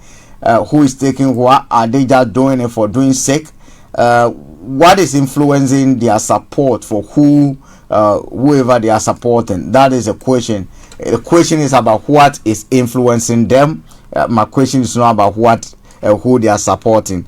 If you are being motivated to support someone purely because you believe in their vision, you think their track record shows that they can do it again, then I am with you. But if that is not the case, and you only support him because an envelope has been given to you, then I'm afraid I'm not going to be part of that game, and I don't think we're going to be happy with that. I do have with me our brother Olaimi Kwike, who has just joined us all the way from North London Studios. Let's join Olaimi. Good morning. A very good morning. I hope you can hear me. Yeah, I can hear you loud and clear, Olaimi. How are you doing? Yeah. Well, very good. Good morning to you. Good morning to all our viewers. Good morning to those that have joined us from around the world. And welcome once again to the finest African and Caribbean radio station in London. It is the 28th of October, Friday edition, the end of the week, but the beginning of the weekend on the Starr Radio UK platforms. And I'll slightly come back again to you in the studio. How is the family doing? Well, the family are doing very well. Just the final weekend before they'll be returning back again, to school tomorrow. On Monday rather. Yeah. After a very long, 1 week off, which I believe is well needed. Especially for children that are being drilled in a way compared to African countries where education is not as valued. So the children are very good, and I hope yours are doing good as well. Yeah, everybody's doing fine. Right, what is happening today? Today, I know we're going to be looking at that petition, but let's go straight to what is happening in Nigeria. But before then, I don't know whether you'll be following this story that happened in North London about this woman who decapitated a friend, an elderly woman. Have you been following that story? The woman, sir, I didn't catch that. Okay, the woman who actually killed and actually decapitated the friend's body. Two devout Christians. Was that in Nigeria? No. Here. Okay, I'll bring you the story. Let's go straight to Nigeria first, and I'll bring that to you. Let's go straight to Nigeria, Olaimi. Yes, quite a lot of news and headline coming out of Nigeria, and the most important thing, let's start with the release. From the Yoruba self-determination leader, Professor Banji Akintoye. He actually released a statement yesterday, saying that 2023 Tinubu personal interest. The Yoruba Nation agitator, Professor Banji Akintoye. Quite a lot of different headline from that. That's from one of the headline. Akintoye, Tinubu 2023, after personal interest. We know that Tinubu is a Yoruba man, and it seems that the message from Professor. Yesterday we were actually playing one of his released video, but I think we can now say that and there've also been a response from the camp of Tinubu as well. We're going to be going through all that, but let's go into what Professor Banji Akintoye, the leader of the Yoruba Self-Determination, had to say to Tinubu in the communique statement that was actually released yesterday. Once again, this is Starr Radio UK, your finest African and Caribbean radio station in London, where we give you all the latest news coming out of Nigeria, and likewise the news affecting the diaspora as well. So the Yoruba Nation Self-Determination Struggle, a State of a Nation address. Tinubu is only after his personal interest. He cares not about the welfare of the Yoruba. I come with love this afternoon for all the Yoruba people at home and in diaspora. I am doing this program specifically for our people who are not Yoruba but interested in our struggle for self-determination. People are asking for too many questions. We are now at the stage when most of our activities are concentrated in persuading most of the international community to give us support. So the reaction of Professor Banji Akintoye yesterday have also come back from the camp of Tinubu as well, as the camp has also said something exactly different, that Tinubu is not after his own personal interest. Atiku is currently in America, even in the midst of a lot of rumors that Atiku cannot travel to America. But I can confirm that Atiku is present in America. I'm not sure the location of Peter Obi. The last time I saw him, he was somewhere trying to look into the flood issue in Nigeria. But yesterday I was following Showore on Twitter, because it's an election time, so there's a lot of activities going on across board. And actually one of a comrade, a human rights activist, Dari, I'll get a full name in just about a few minutes, actually died, and I'll be giving the response of Omoyele Showore. So as the gearing up for 2023 is getting closer, yes, just about 15 hours ago, almost 20 hours, this is what Showore said. Yesterday we lost an amazing human being to the cold hands of death. Rest in peace. Ariyo Aristo is a human rights activist, and sometimes I'm told one man standing in front of the Senate campaigning for, just as we say, a crime against one is a crime against everyone. Yeah. Injustice to one is injustice to all. That's true. Injustice to one is injustice to is an injustice to all. Before we go further, let's pause on this Tinubu issue. Tinubu is a Yoruba man, right? Yes. So are they saying or are we saying that some people are viewing Tinubu as, if he becomes a president, he'll be able to stop the agitation? Or how is that playing up with Yoruba people? Because we know the self-determination group, which is this Yoruba, they say, that's where he hails from, and he seems not to be supporting the cause. That is what that's the information that we're picking up. So is it being put over there strategically to try and break the front of the self-determination, or what is going on over there? Well, there's quite a lot of response to that. When we look at the action of Tinubu as a governor for 8 years, the question is, when those that are campaigning for the 2023 like Tinubu will not be able to to do anything on the 1999 Constitution, and the way the country is currently, it will definitely not be. And Tinubu has actually said he's going to continue what Buhari has done. So we're expecting the same agenda and the same pattern. Yes, Tinubu has his own followers on the ground, but the question somebody like Professor Banji Akintoye is asking is it really somebody that cares about the Yoruba, knowing fully well the history between the Yorubas and the Nigeria as a whole? But there's been a response from the camp of Tinubu, your action is unbefitting of your age, Tinubu tells Professor Banji Akintoye. The presidential candidate of the All Progressive Congress, Asiwaju Bola Tinubu, has called out the leader of the Yoruba group, Ilana Oodua. Professor Banji Akintoye stating that his disposition to pull the Yoruba nation out of Nigeria was unbefitting. And the question that a lot of the indigenous people are asking is, who is a Nigerian if not what Lugard created in 1914? Nobody was in Nigeria. And I also got a new letter that the British have responded again in regarding to their view on the question that people have asked them, what is your take in terms of recognizing the Yoruba nation? I'll be giving that content of the letter for the first time, on Starr Radio UK before the end of the program. But I'll come back again to you in the studio. I'm interested about the age game that was going on.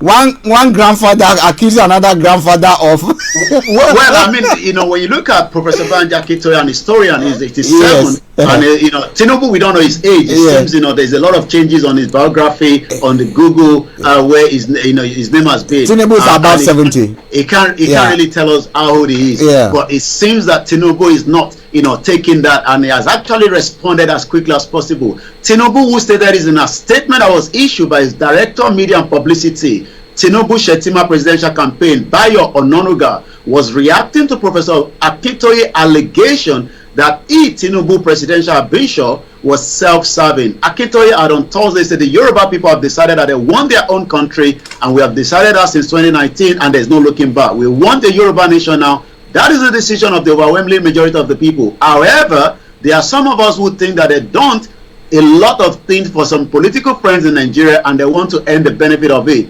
One of them, I said, in the next person, Emilokon. This has been the slogan. Remember that Tinubu says Buhari was crying on the television.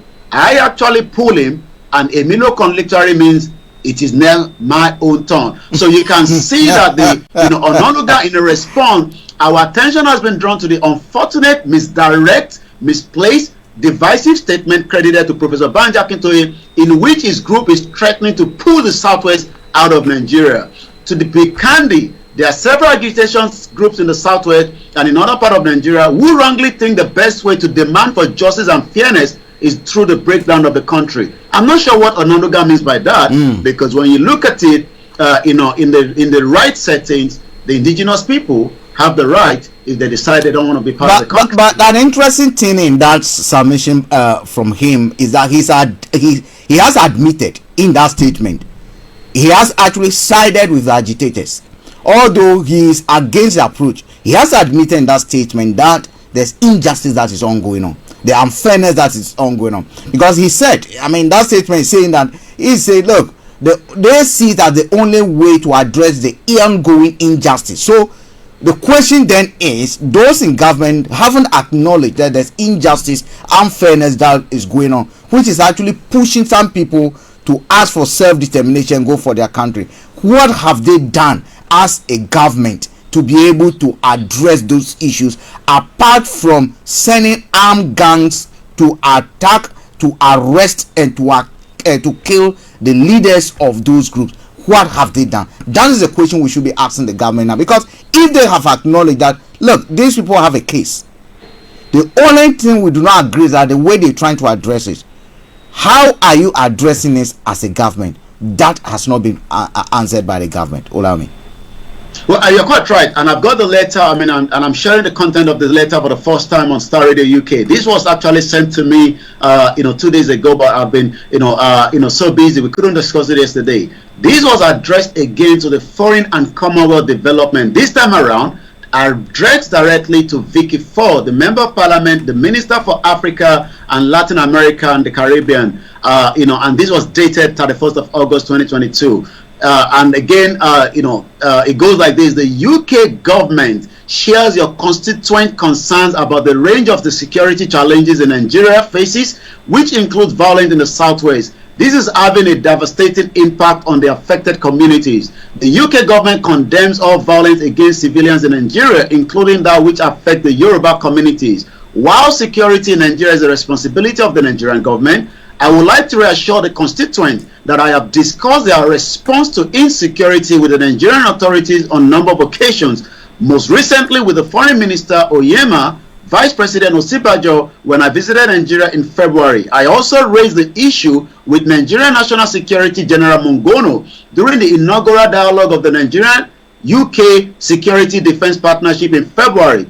The Prime Minister also discussed insecurity with the President Buhari at the Commonwealth Head of Government meeting in June. It is important to know that the perpetrators of violence do not come from any ethnic or religious group, and the effects are felt by communities of different faith and ethnicity across the country. We are supporting local and national peace building to encourage dialogue between many ethnic groups and communities that make up and contribute to the strength and diversity of Nigeria.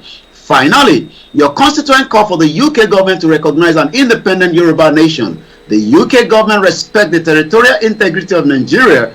We support the Nigerian government commitment to secure prosperous Nigeria for its citizens, and is committed. So you can tell that it is the same template of letter that was also sent to the other Yoruba individual that wrote a letter that we discussed on this platform. So it now indicates that as much as there is evidence that the UK government has agreed that there is a lot of different ethnic groups in the country, but in terms of the dissolution of Nigeria, is definitely going to come from the hands of the UK government.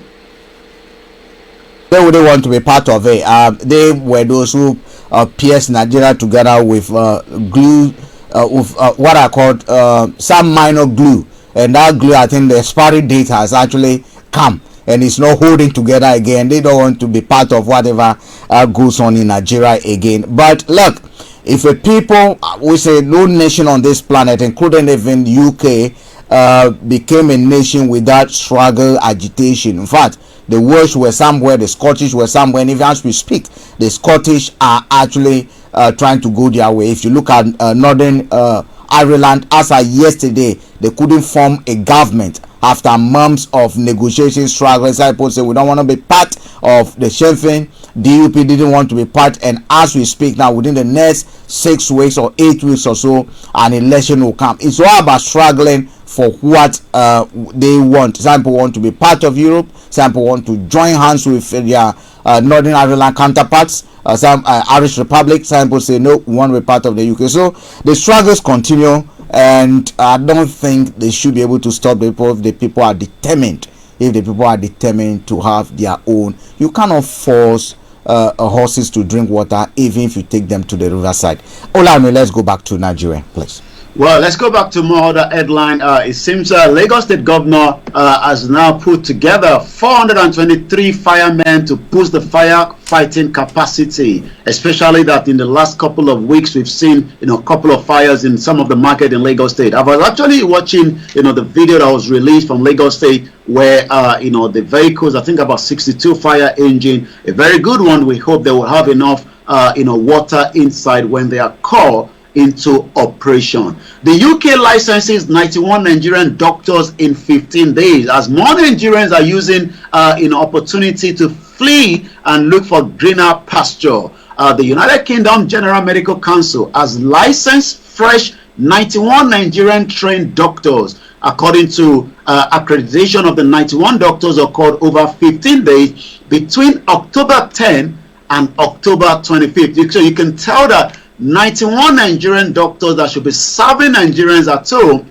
are now going to be serving us here in UK, which is a good thing for those of us that are here, but a concern for a lot of Nigerians that are now crying out loud, as I'm going to be giving us a picture of something that I saw infested in a hospital in Ogun State where pregnant women are actually giving birth. I'm going to come back again to you in the studio where the engineer and the headline says, pregnant woman decried termite infested health center, knock Ogun State. The image of that is going to come up on the screen in just about a few minutes. Once again, this is your finest African and Caribbean radio station in London, Star Radio UK, and I come back to you now again, Mr. Frank. Olayomi, what is very troubling in that submission and that statement for me is about the fact that we have not to date we have not be able to recognize, and that is what the hospital looks like where pregnant women are giving birth to in Ogun State. Wow. No, hold on, is that Are they the beds they are sleeping on? That's it, yes. Oh my word. Well, someone will tell you at least they have a hospital. Let's hope there's a doctor over there, though.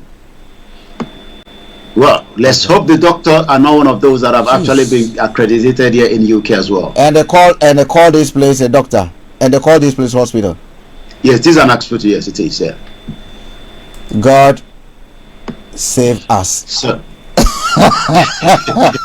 well, this is part of the problems in Nigeria today, where healthcare is one of the biggest threats. Yeah. The total number of Nigerian trained doctors now in UK now stand at 10,387. Yeah. Olami, what troubles me with that, it is not only about the people coming here, it's about the very fact that we as countries are not viewing these people as resources.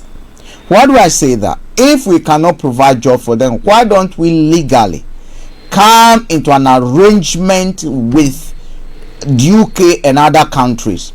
We know Cuba doctors, they are shipped across the globe sometimes to go and help. Yes, they do as part of their social responsibility to others, sent to African countries, especially to go and help. But we know IMF and World Bank, UK government, DFID and all those things ship to us half-baked people they call consultants. I call them half-baked because some of them know jack about our problems, but they are those who are sent to our countries to come and talk to us and show us how to fix something they don't know how to fix, right? And whatever aid they are giving us, they use those to pay. Part of it is paid to this consultant. Why can't we engage some of these countries and say, okay, you give us consultant, we give you nurses and doctors, and you also pay us, because we use taxpayers' money. Look, the poor woman in Ikeja market, their taxes is what has trained this doctor, and they are not going to benefit from the services of this doctor, but someone in the UK enjoying are going to benefit from it. Olami is something that troubles me a lot. Well, it is, just going into the image that we have behind us. Pregnant women and resident of Agada community in the Pokia local government area of Ogun State, southwest of Nigeria, have decried the state of the health center in the community. They lamented the conditions of the health center made access to good healthcare services almost impossible for them. They complained that many pregnant women resorted to medical treatment due to the non-availability of healthcare workers and facilities. When the media visited the facility, which you are looking behind me, it was discovered that the compound of the center was bushy as the building was nearly collapsed. The windows were broken and the iron bed rusty and termite infested. Also, the labor room was unkempt. The only nurse on duty, who did not want to mention her name for security reasons, said the pregnant woman still trooped in and out of the hospital despite the poor condition. So you can imagine that the only center that you're looking right there in front of you, for those of us that are watching us on Star Radio, will see the picture properly, indicate that even as much as worse it is, more mothers are coming in their troops to give birth in there. That is very, very sad. That is very, very, very sad. The hospital, the images that we are seeing, the image behind Olayomi is what the hospital looks like. But those are the conditions that we find ourselves in. If you're joining us, this is Star Radio UK, and we're actually looking at updates coming from Nigeria. Olayomi, let's go straight to the other headlines.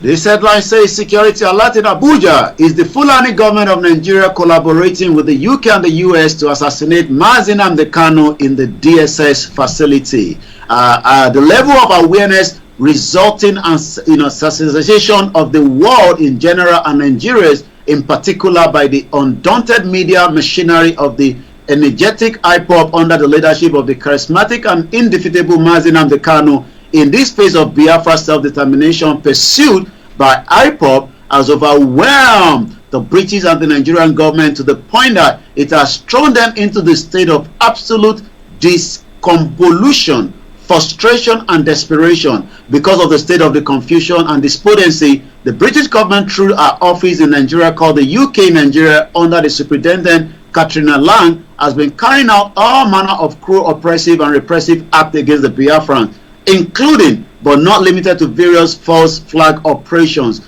with view to incriminating, blackmailing the Biafrans, particularly the IPOB we saw. So the headline says, security alert in Abuja, is the Fulani government of Nigeria collaborating with the UK and the US to assassinate Mazi Nnamdi Kanu in the DSS custody. This is again still Starr Radio UK. Lagos State Court remand a man over 66.5 million fraud is one of the headlines as well. A man collapsed and dies after sex in Ondo Hotel is coming from the headline as well this morning. Jonathan sympathized with flood victims, call for solidarity is the headline at exactly 11:27 a.m. Ogun State man rapes 13-year-old stepdaughter. He blames devil for that. I come back again to you in the studio. When we come back now, we're just going to go straight to the social media. It seems that Lagos State needs to borrow 350 billion naira to fund the 2023 budget. The Lagos State Governor Babajide Sanwo-Olu now presented yesterday 1.69 trillion naira 2023 appropriation bill to the House of Assembly. The bill is is 1.34 trillion would occur from internal generated revenue, federal transfer, while a deficit in finance of 350 billion will be sourced from external domestic loans and bonds projected to be within the state fiscal sustainability parameters. Wow. More governors are putting their budget for 2023. Well, we hope 2023 will all meet every one of us in peace. Well, 2023 is just a few less than 70 days away. So we're give a countdown here on Starr Radio UK and do all the time to the last seconds. How many more days before 2023? As also the Biafrans are putting their countdown for declaration. Quite a lot is happening, but according to us here, it is now 105 days, 13 hours, 29 minutes, and as you can tell, seconds keeps removing from that for the election to take place in Nigeria. Allow me, because our time, let's go straight to the social media handles, please. Well, social media is where conversations get through, because that is the only way Nigerians and the diasporas and the indigenous, everybody can put in their own message across. So we're just going to go straight to what is trending when you put in Nigeria, generally, just to find out what people are saying about Nigeria this morning. Oil was found in Olibiri, Nigeria in 1956. Oil was found in United Arab in 1958. Norway started oil production in 1971. Today, a Norway pension fund has $1.2 trillion. Dubai has a fully diversified from oil country to tech and luxury hub. Let's talk about Nigeria. We have failed to develop. That is not God's fault. This is coming from Toyib Adewale Adelodun at Tab D Lodun on the Twitter this morning. Don't go to Abuja. If you are in Abuja, leave now. The US issued fresh warning to Americans' diplomat relation in Nigeria. 1 hour ago is a headline coming as well. Let's now take two more.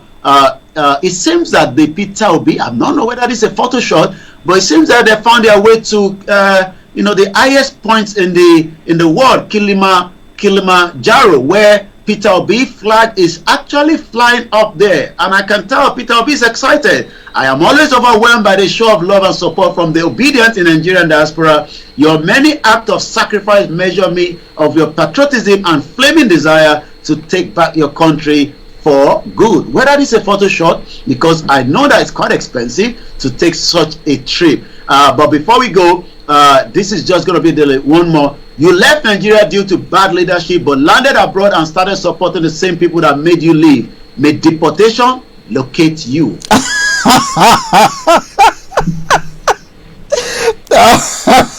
Who is that coming from? Well, this coming from Akon Ogedengbe at Eco Geeks. You left Nigeria due to bad leadership, but landed abroad, started supporting the same people that made you leave. May deportation locate you. Oh my word, my word. May deportation never locate you if you are listening to us wherever you are. To our brothers and sisters who are in Russia, those in Saudi Arabia, wherever you listen to us from, our ambassador all the way to US, may deportation never, I mean, someone say, Not my question.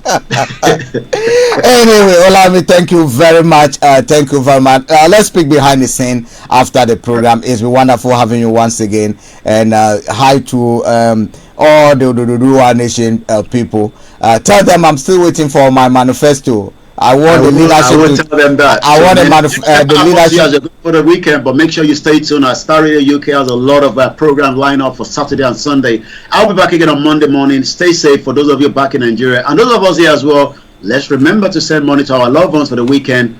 Sendwave is the best option. Well, I would like to say a big thank you on that note. Have a great weekend. We'll speak later.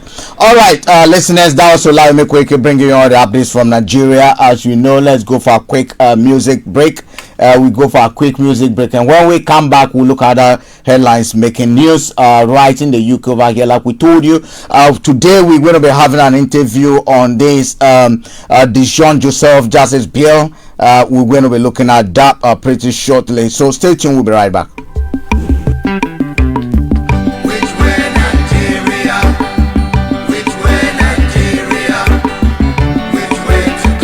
Which way to go? I love my fatherland. Oh yeah. I want to know.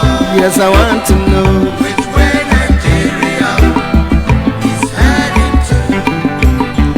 Which way Nigeria? Which way Nigeria? Which way to go? Which way to go? I love my fatherland. Oh yeah. I want to know. I want to know. Which way Nigeria? Many years after independence, we still find it hard to start. How long shall we be patient before we reach the promised land? Let's save Nigeria, so Nigeria won't die. Which way Nigeria? Which way? Which way Nigeria? Tell me. Which way to go? I love my fatherland. Oh yeah. Yes, I want to know which way Nigeria is heading to. Every little thing that goes wrong, we start to blame the government. We know everything that goes wrong because we are part of the government. Let's save Nigeria, so Nigeria won't die. Which way Nigeria? Which way? Way to go. I love my fatherland. Oh yeah.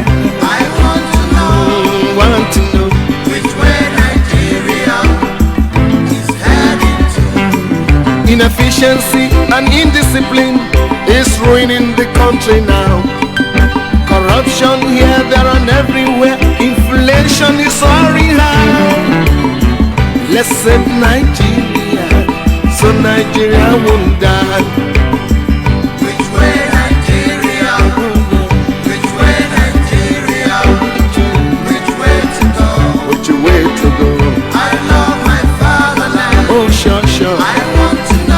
I want to know which way Nigeria is heading to.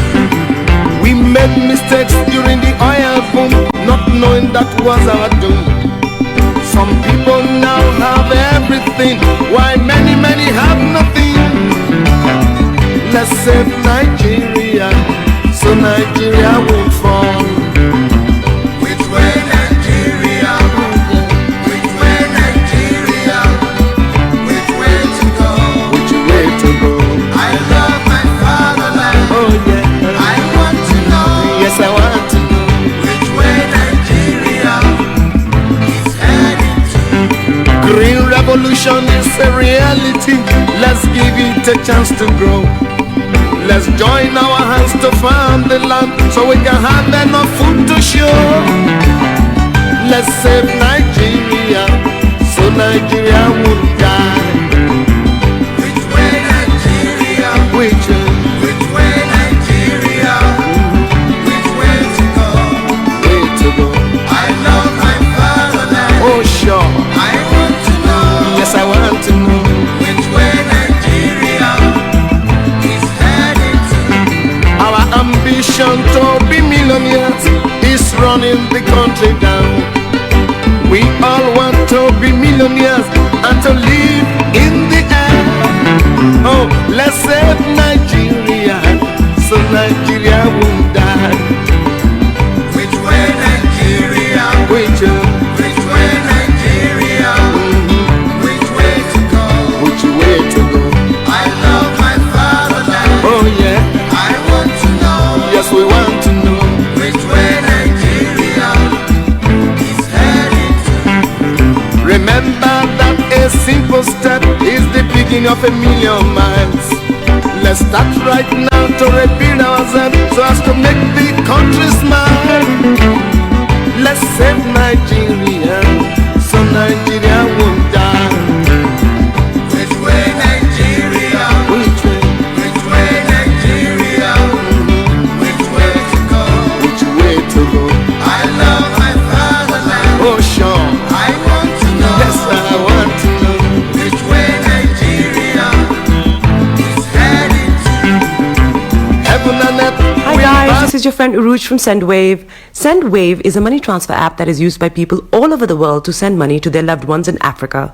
With SendWave, you can send money to Ghana, Nigeria, Kenya, Uganda, and Tanzania. And the best part is, SendWave is absolutely commission free. Our exchange rates are excellent. You can see for yourself by checking them out on our website. So how do you use SendWave? SendWave is an app that you can download onto your phone from the App Store or Google Play Store. The app is free to download. After downloading it, just open the app and enter your name, email, and phone number. That's it. You're good to go. Make sure you use the promo code SR. S for Star, R for Radio. This promo code will give you £5 free credit to send to Africa on your first transaction. Your money will be delivered to your recipient within seconds. Feel free to call me on 0749 7377 647 at any time. I'll be happy to tell you all about SendWave and help you in any way I can. Remember to use the promo code SR for £5 free credit. Medasse.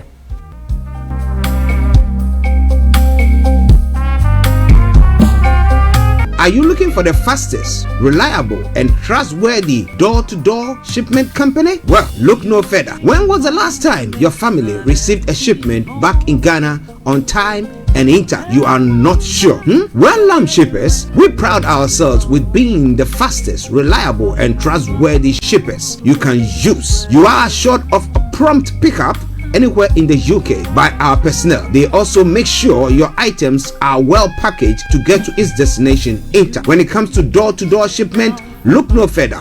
Well, Lamb Shippers, contact us on 07939009321 or 07498911820. Or you can visit our website www.welllamp.co.uk. You can also drop us a mail, info@welllamp@gmail.com. Well Lamp Shippers, fast, reliable, and trustworthy.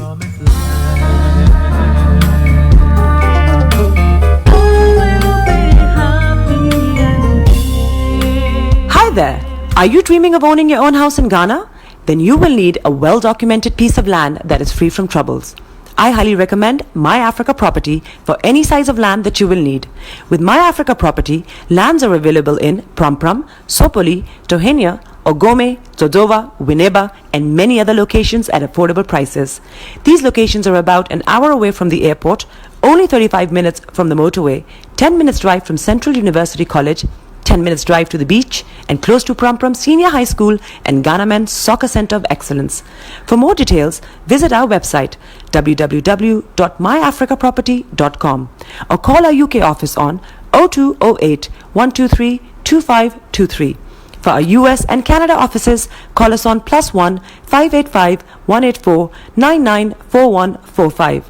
You can also email us at ghana@myafricaproperty.com. Getting onto the property ladder has never been easy until now. Join us this and every Thursday from 7 p.m. to 8:30 p.m. live on the Property Hour Show on Starr Radio UK, where we talk to mortgage brokers, property developers, estate agents, landlord, tenant, property consultants on how to invest or get into the property business and make money. You can't afford to miss this. The Property Hour Show is your best source into the property industry.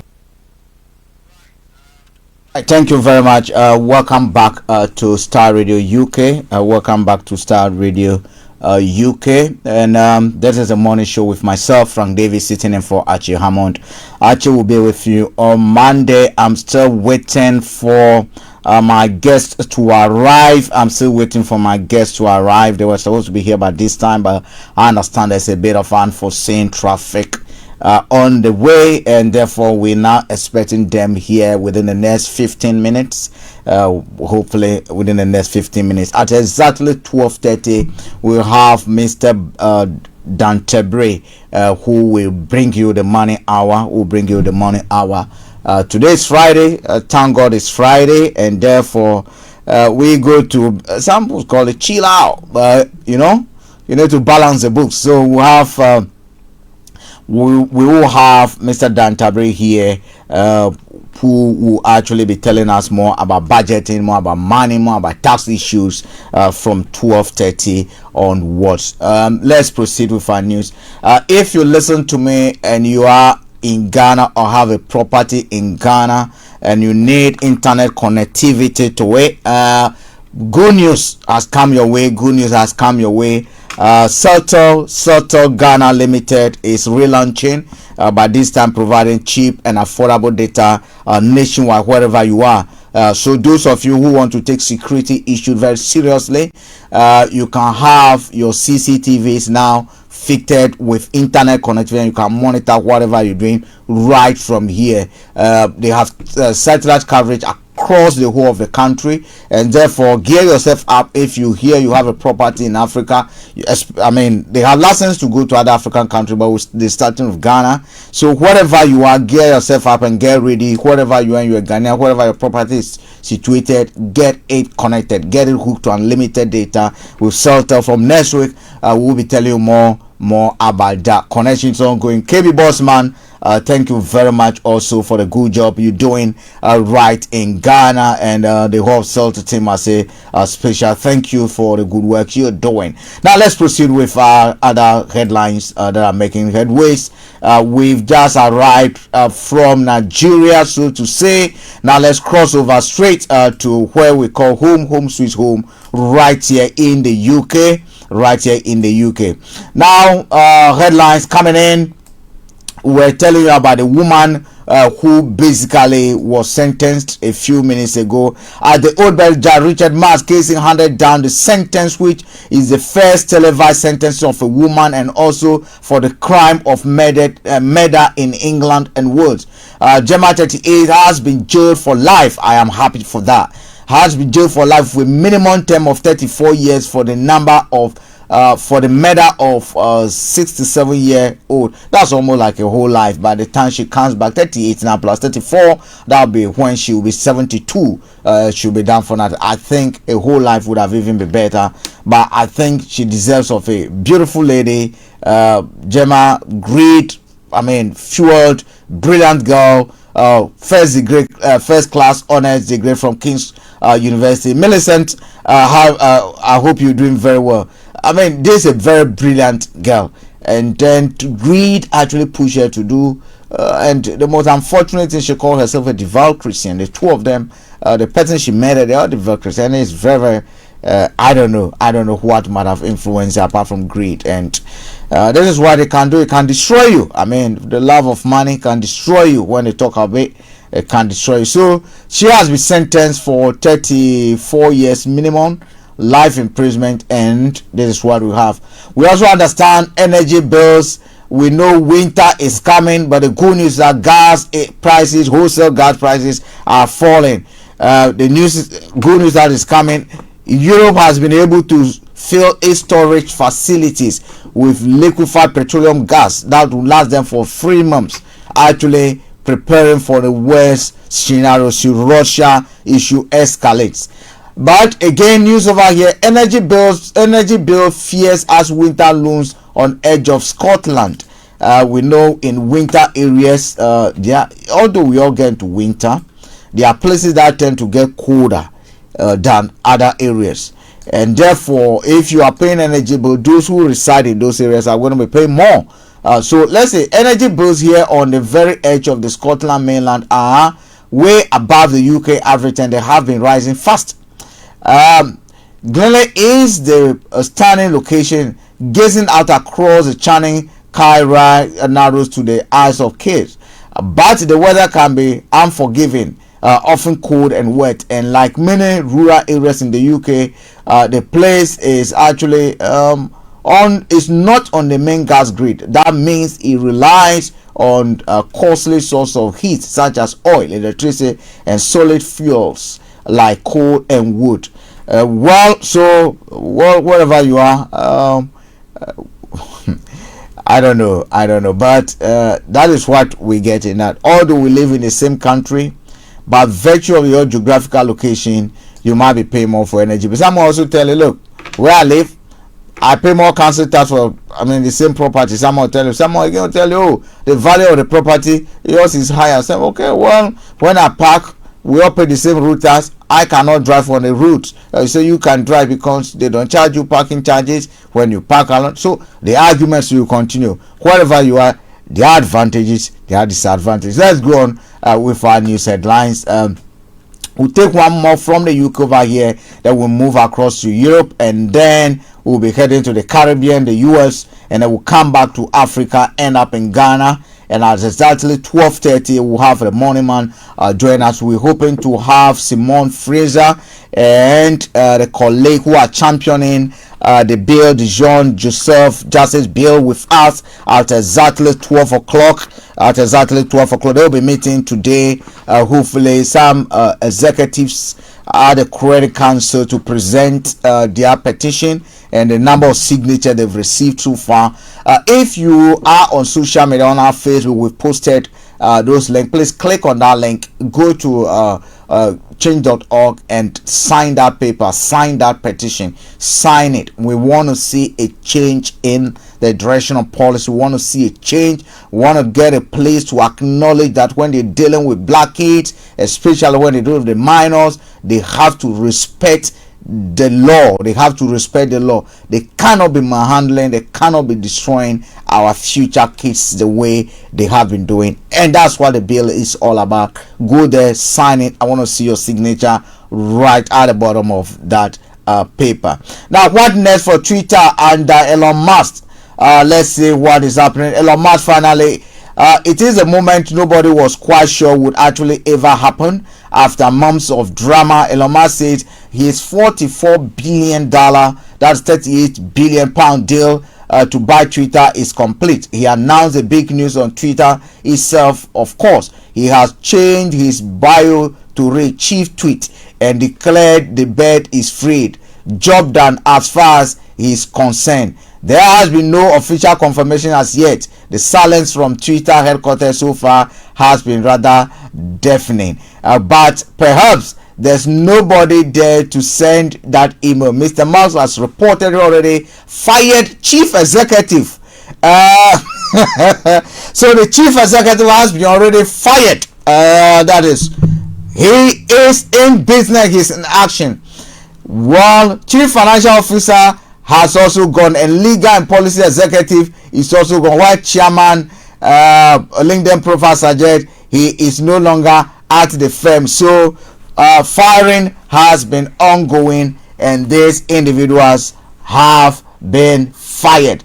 So what might what must do next time? A digital town square. Mr. Musk addressed potential advertisers in an characteristic humble message posted on the site on Thursday. In it, he spoke of buying Twitter because he wanted to try to help humanity, and said he wanted civilization to have this is very significant. He wanted civilization to have a digital town square. He also accepted that his mission might fail. In fact, that he wrote specifically to those who advertise on Twitter suggests he intends for now at least to stick with his digital advertising business model. That is just why the revenue starting to fall far for giants like Google owner Alphabet and Facebook as the global financial crisis go take a downturn. In the past, he has spoken bombastically about wanting to lighten moderation on that, more voices can be heard. And we know one thing that's going to happen is that Donald Trump might be looking to come back. Anyway, so let's go ahead. Let's go ahead with our news. So Twitter is now Elon Musk's property. Right, let's look at other news that is making the headlines across the other side of the globe. Somewhere else in Europe, Zelensky again said Russia deploys drones deployed thousands of drones in 2 days. That's what he's saying. He said President Zelensky says Russia has launched more than 30 drones attacks on Ukraine in just 2 days. He added that in total, Moscow had also carried out more than 4,500 missile strike and over 8,000 air raids. Speaking from Kiev and standing beside what appears to be a downed Iranian shredded drone, Zelensky pledged to clip the wings of Moscow air power. Western officials believe Iran has supplied a large number of drones to Russia, but Moscow and Tehran denied it. It comes as U.S. Secretary of State called Russia aggressive use of drones appalling. Anyway, in recent tweet, Russia attacks has targeted Ukraine civilians, frustrated, damaging the country's electricity and water supply just as temperature begins to drop. Western countries say Iran is supplying its domestically developed drones to Moscow, and that Iran military experts are on the ground in Russia.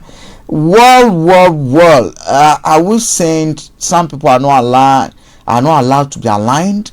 Let me ask a question, because as far as we're concerned, I don't want to look at the causes of the war. I don't want to be interested in who is the aggressor, who is whatever.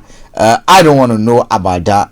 The most important thing here is that we know the West is supplying tons of arms to Zelensky. There's a moral question over here.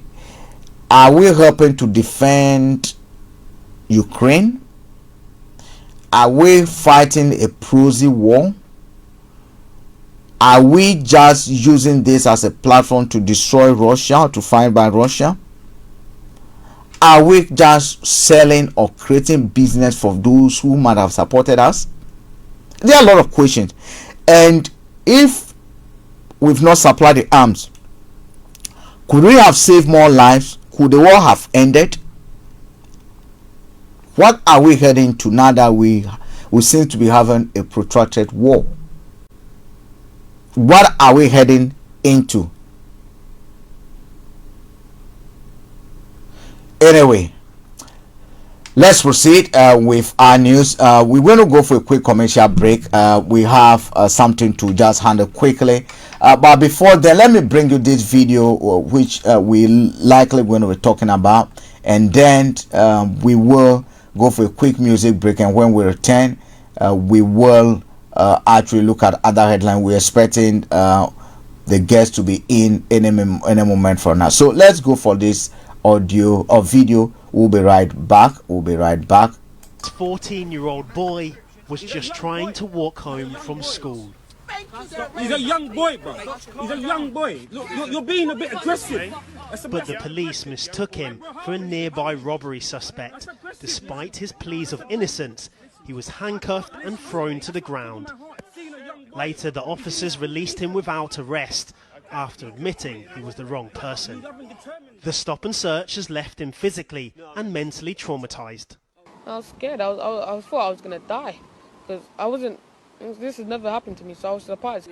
Today, alongside his mum, he visited hospital to assess his injuries. Doctors say DE-SHAUN has bruising to his back. When the police approached you, at any point did they explain why they were putting you in handcuffs? No, they just came, snatched the phone, ended the call, and then they put me in handcuffs, put me against the wall. DE-SHAUN suffers from asthma. His mum ran to be by his side after a concerned member of the public called her about what was happening to her son. Janet, as you watch the moment the police are on top of your son, what goes through your mind? Of course, straight away you think of George Floyd. He's a 14-year-old boy. You've got the police on his back, you've got them on his leg. Further in the video, you see another police. So there's 3 of him on top of him. So, you know, any parent shouldn't have to go through this. It's a worst parent's nightmare. Until you determine that's the young man that's done it. He matches the description. The suspects the police say they were looking for was wearing a blue hoodie, but DE-SHAUN was wearing this grey top and his school uniform. It's the same old story, isn't it? Every black boy fits the description. This is a grey top. This is the top he was wearing yesterday. The top they said was navy blue, a navy blue hoodie.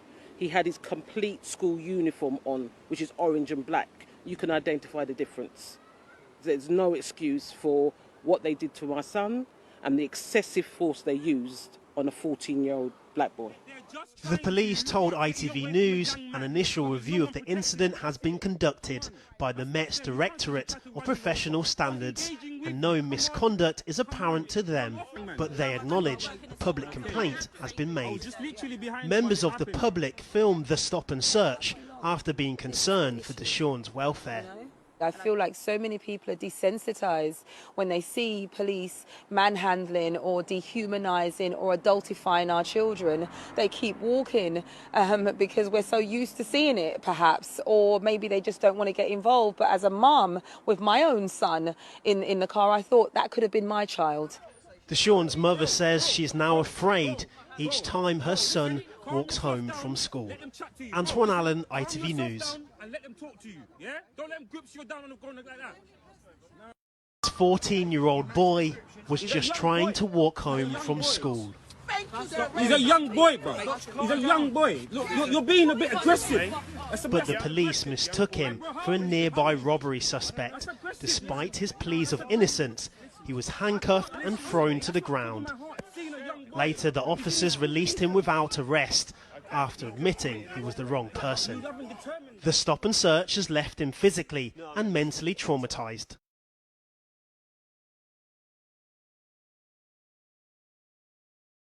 So while you're watching, the video you were watching over there is DE-SHAUN who was stopped, and that's what we're going to be talking about this morning. I'm still expecting the mom in-house, and I'm expecting the lady you saw in that video who actually happened to have intervened, Simone Fraser. She's one of our colleagues over here. She presents a show, the CEO show.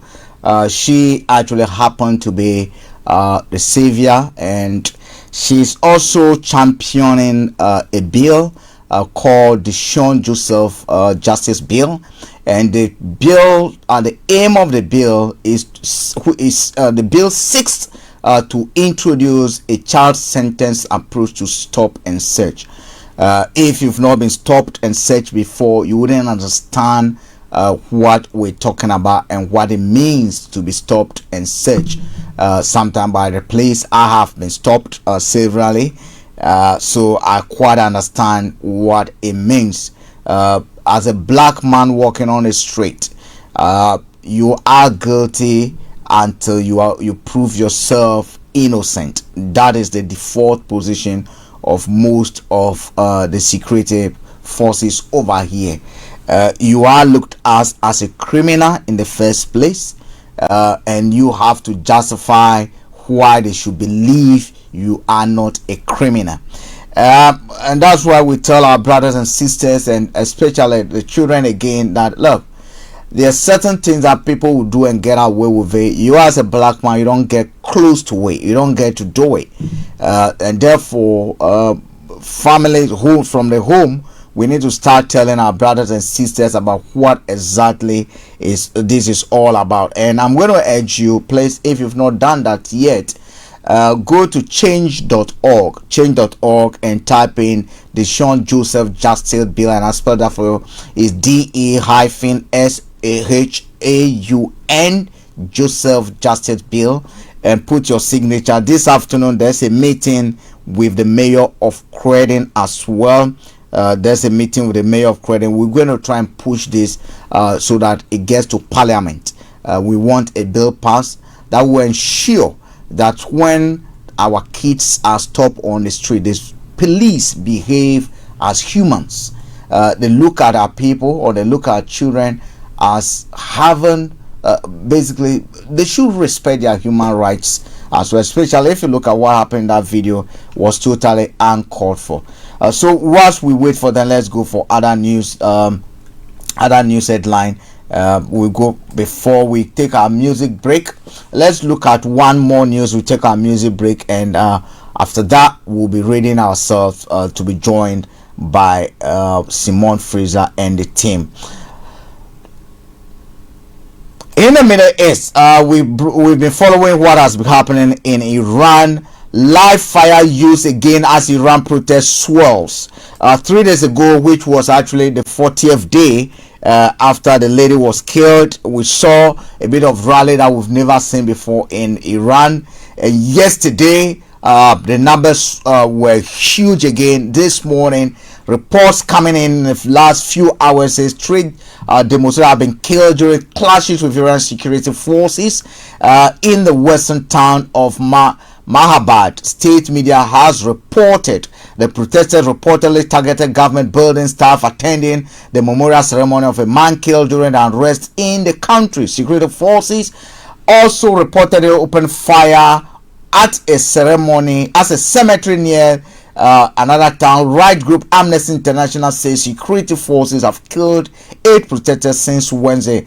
Unrest has rocked the nation since Mahsa Amini died in police custody 40 days ago after allegedly wearing her Islamic headscarf improperly. That's what they call it. The morality police killed that man. Should we have morality police in the UK, Ghana, Nigeria? What sort of dressings would they be policing? And do we even have? No, I don't think we have enough money to be hiring morality police. We don't even need them anyway. Right, time check from our studio. It's exactly 7 minutes by the hour of 12. Let's go for a quick music break. Let's take our music break now, and then when we return, we'll catch up with the Simone. We'll talk about the justice bill at 12 o'clock. We'll have our money hour.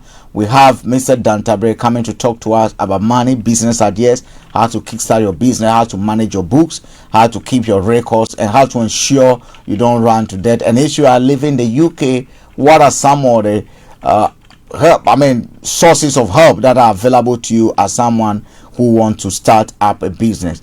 But I'm going to be playing this music. It's a tune following from what we were discussing yesterday. It talks about a bit of marijuana, and that has to do with what was happening in the US, where the sisters were actually praying for marijuana weed plants. They want God to protect the plants. So let me bring them this too. Oh no, there's a context. Let me go for Libya. Let me go from Libya war, because there's a news item that I'm going to bring to you which has to do with Gaddafi image and Gaddafi artwork making headlines in Italy. We know Gaddafi and Berlusconi were very close, and we know Berlusconi party has returned back to power. So look, let me go for this tune again, coming from Black Rasta, and when we come back, I'll tell you more about that story. Stay tuned, don't go anywhere. Stick. Yo! Them are gonna do everything possible to see a black man go down. Move out of Libya! Worldwide, online 24/7. Oil war! Hypocritical war! Move out of Libya!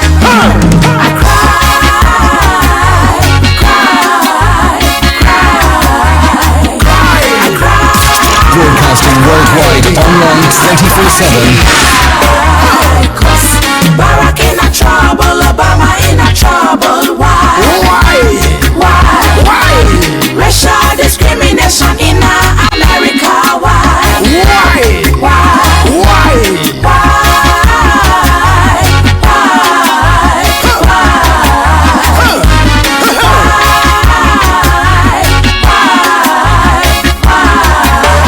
Cause Barack in a trouble, Obama in a trouble. Why?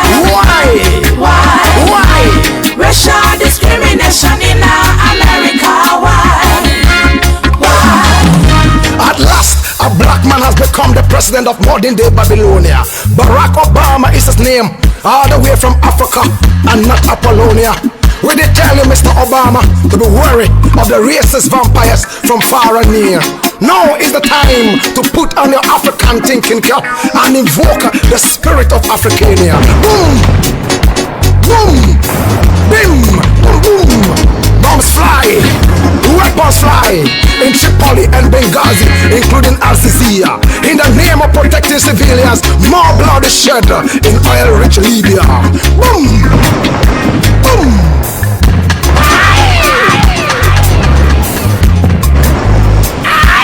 Taliban war, it's a Taliban war. The oil, all of them are wanted. A boom boom, all of them are dying. A boom boom, all of them are perishing. I cry, cry, cry, 'cause Barack in a trouble, Obama in a trouble. Why? Racial discrimination in America. Why? Boom, boom, bing, bam, boom. Double standard America invokes the satanic spirit of Ronald Reagan, the war maniac. In Libya, Syria, Macedonia, and Saudi Arabia, women and children are fatally stricken by panic. Mr. Obama, heed the advice and don't let them use you to satisfy their insatiable oil appetite. All they want is to see the throne of the black man destroyed and out of sight. Muammar Gaddafi must go now. Yes, now. But it must not be a coup d'etat by modern day Babylonia.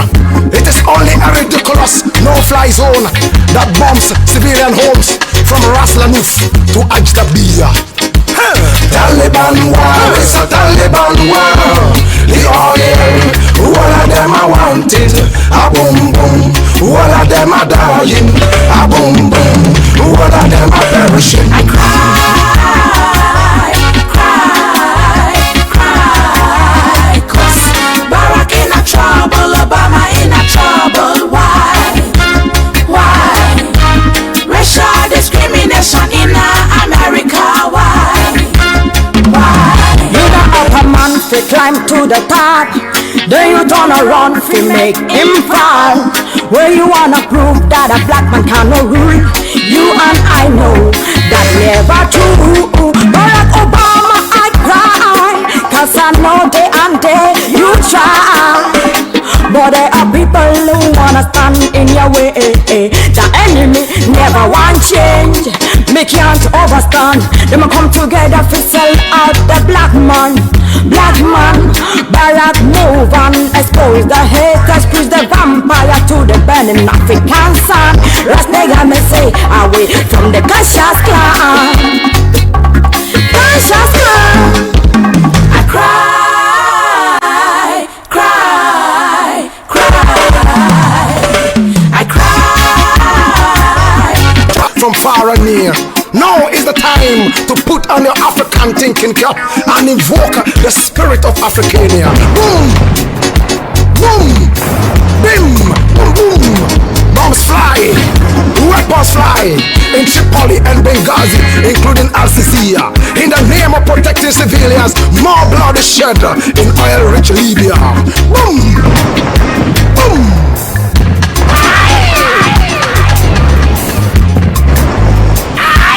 Taliban war, it's a Taliban war.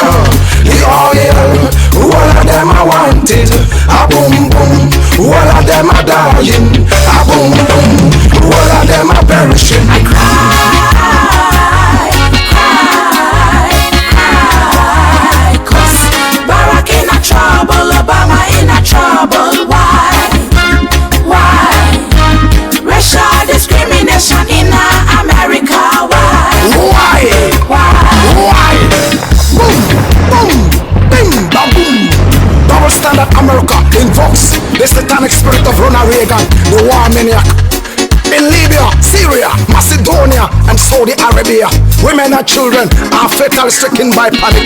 Mr. Obama, heed the advice and don't let them use you to satisfy their insatiable oil appetite. All they want Broadcasting is to see worldwide, the online, 24/7. and out of sight. Muammar Gaddafi must go now. Yes, no. But this is Starr Radio UK. This is Starr Radio UK. It is only a ridiculous no-fly zone. Broadcasting worldwide, online, 24/7. From Rastamis to Ajdabiya. Taliban war, it's a Taliban war. The oil, all of them are wanted. A boom boom, all of them are dying. A boom boom, all of them are perishing. I cry,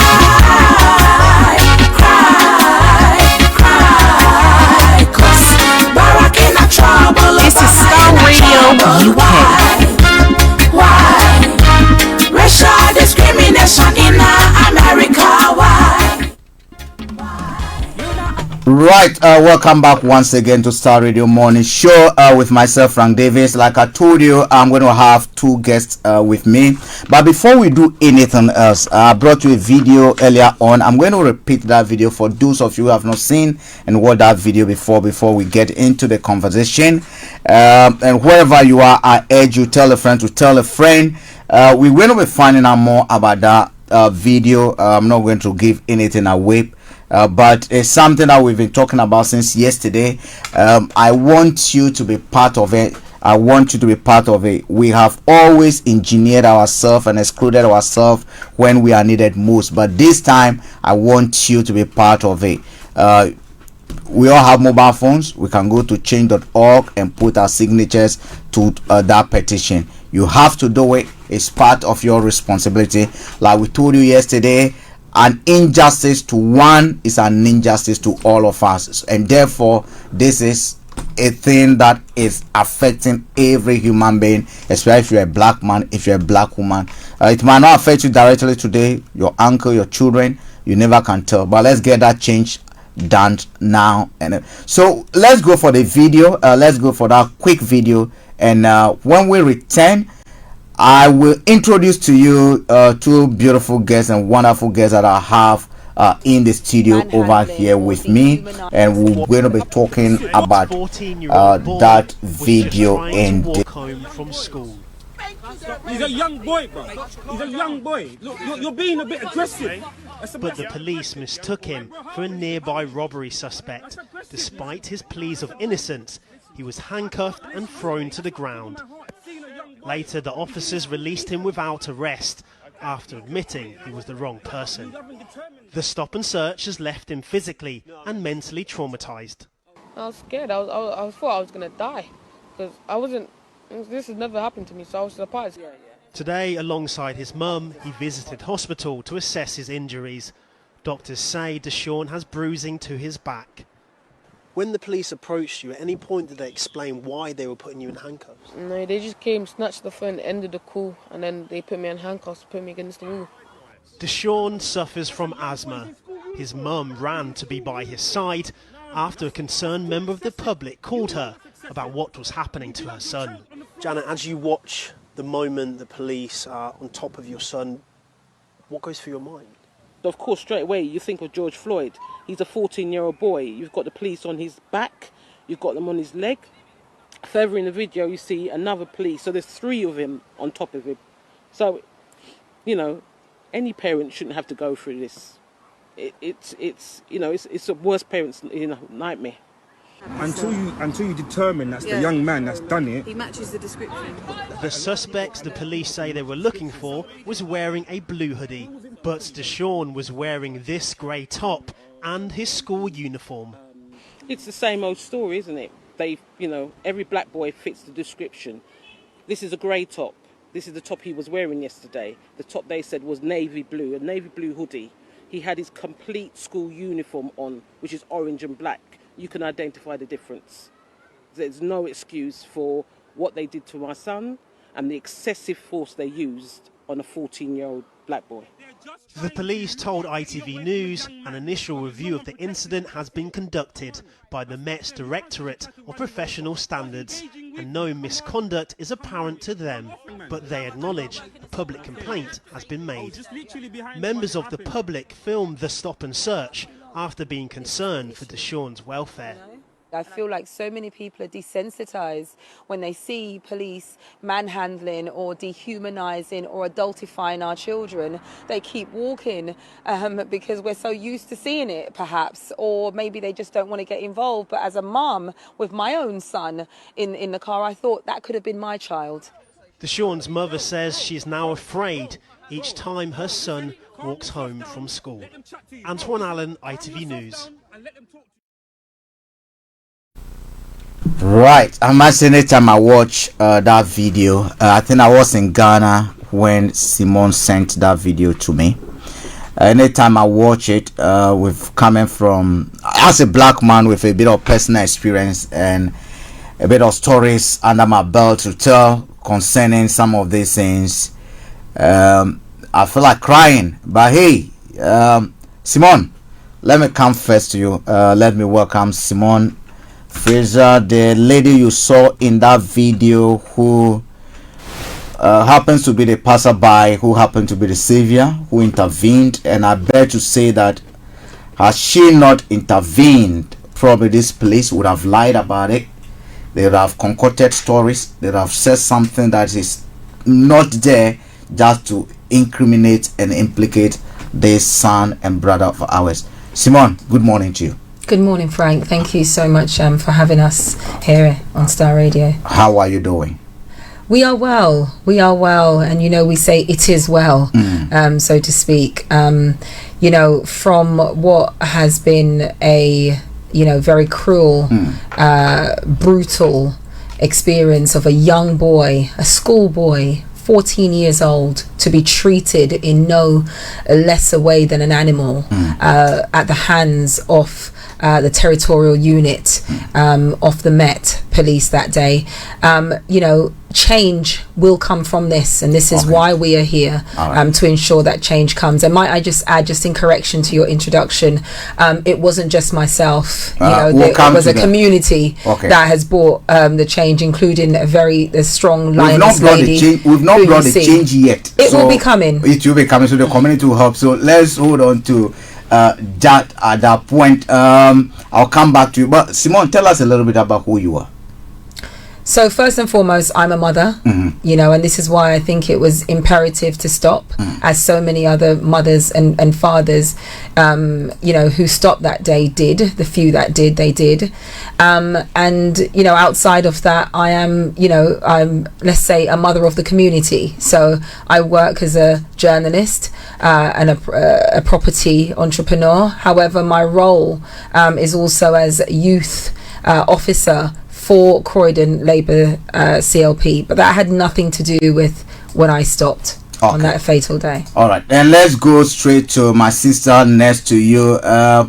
Once again, welcome to Starr Radio UK, and the name? Thank you, Frank. I'm Janet Joseph. Janet Joseph, and you are the. Can you introduce yourself to us? I'm Janet Joseph. I'm the mother of DE-SHAUN Joseph, the young boy that was brutalised on the 23rd of June.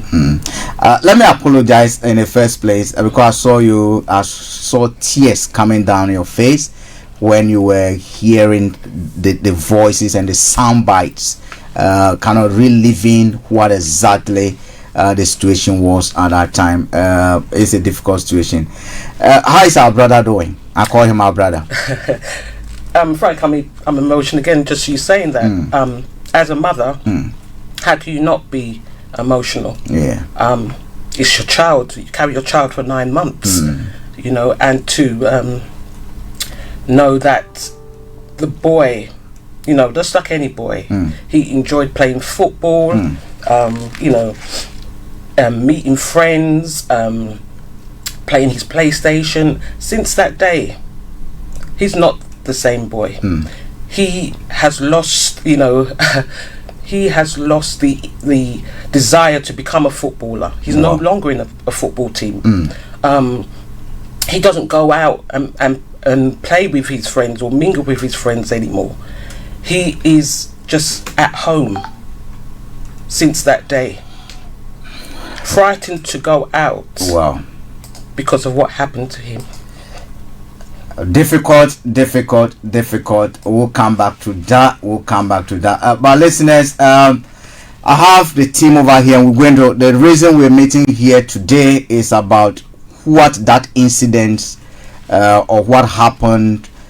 We cannot allow it to go. For the first time, something has happened. A community has risen up that they want to see a change in the community, and that is what we are here to talk about, which is this bill. And Simon, let me come to you to introduce the bill to us.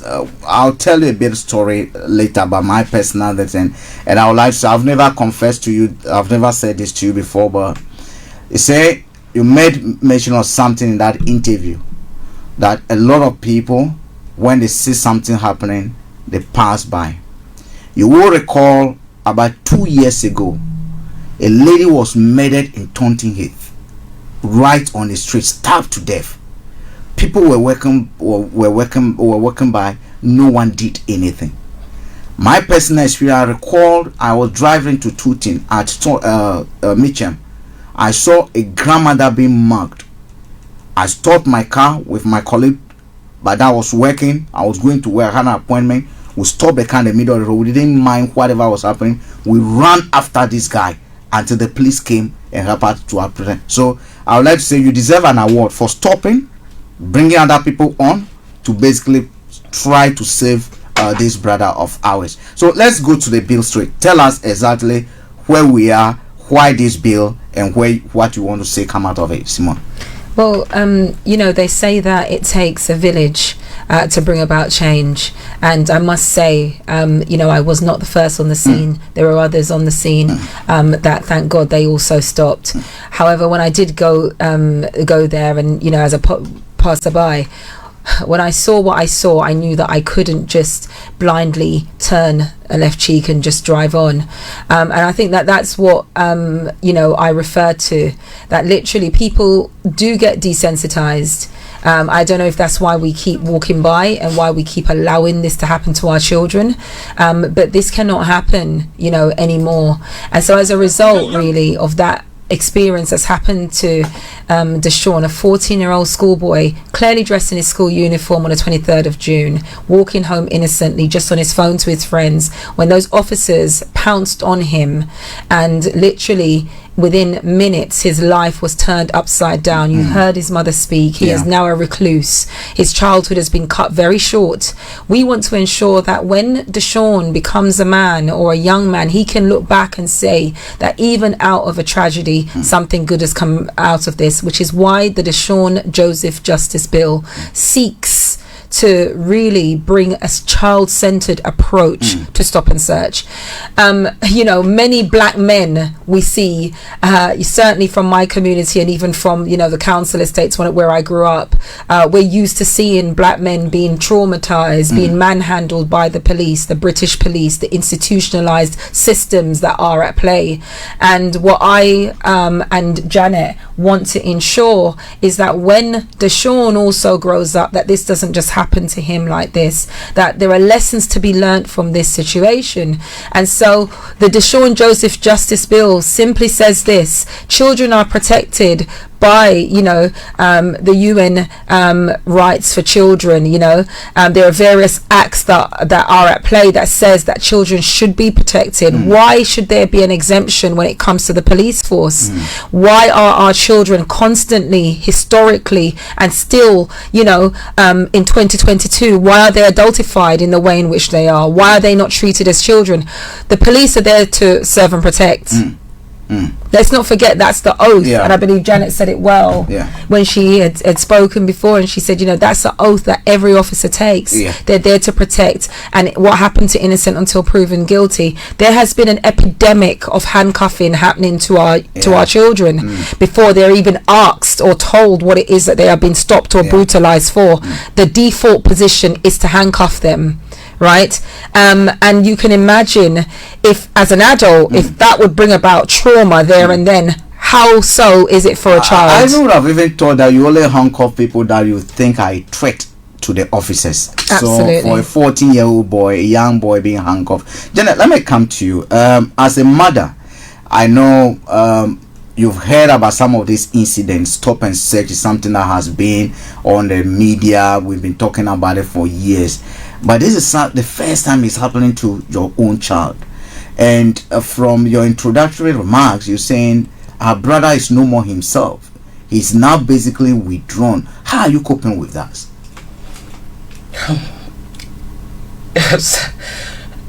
The whole family is affected, Frank. Not just to see your child, just a change. You know, the emotional roller coaster that we're going through as a family. You know, to know that, as Simone said, your child is just simply, you know, giving you a call to say, I'm on my way home from school. Then on the way home, they're talking to their friends, and the police just, you know, with no introduction, just jump out their car, snatch your child's phone from them, pin them against the railing, handcuff them. Still at that point, your child does not know what they have been stopped for. You know, and as I say, it's like, once that seed is planted, that seed of trauma, it will always be there. It will always be there. You know, it's not something he's going to get over. You know, and you know, some parents might think, you know, why are you doing this? You know, because, as Simone says, you just can't judge a book by the cover. We can't just walk past. And we just can't let this continue to happen to our children as a community. And, you know, I want to thank Simone and everybody that stopped that day, because it was a member of the public. My son said, I want to call home. They refused him that phone call. And it was a member of the public that called me to say your son had been detained by the police. And to hear your son say, I thought I was going to die. Wow. As a mother, I cannot just sit back and just let my son think that's all right, that what happened to him, because it wasn't right. That's a difficult one. Anytime you talk about it, tears run down. And for those of you on the social media watching us on YouTube and other, you said on the screen the video is running. The incident itself, what actually took place, how the boy was pinned down, is running on the screen as well. Whilst this conversation is going on, and if this is not touching you, that I don't know what again will touch you. Can I just quickly just intersect there, Frank? I think it's really important to let everyone know where we are at with this bill and where we are going and how they can lend their support. We're going to come to that. We're going to come to that. Janet, a lot of mothers will see this and say, oh, I mean, I'm a Christian, I don't want to just let it be, let's just pray about it. But you've gone a step further, trying to see a change within the community, trying to say that whatever happened to your son and whatever he is going to be living with, and we might have to talk about him as well, because at the end of the day, we cannot allow the place to determine who he is and who he becomes. So some help needs to go towards him, so that he knows that, look, this is never, you are probably happened to you, so that you can be that catalyst for the generations to come. At that decision point that I want to get involved and I want to see a change, what was that spark? Where did it come from that I don't want it to rest over here, I just want to do something about it? Really, like in 2019, it's like it's God that's put mine and Simone's path together, right? Because I wanted to do something for the community when I saw that you know, there was other children, you know, losing their lives, being stopped in such a brutal way. You know, I was trying to do something before with our like MPs and councillors, etc. Right. So this sort of came to my front door in a different angle. But it's like God was saying to me, you need to continue, you need to move forward with this, you need to make a change, you know. And I just asking everybody to come and support us to make that change. So I mean, that is something that you've wanted to do something for the community. You will be yearning to get involved, and this is happening to your child, and you saw it as an opportunity. Let me just get involved and carry it, and let's get a community. That's good.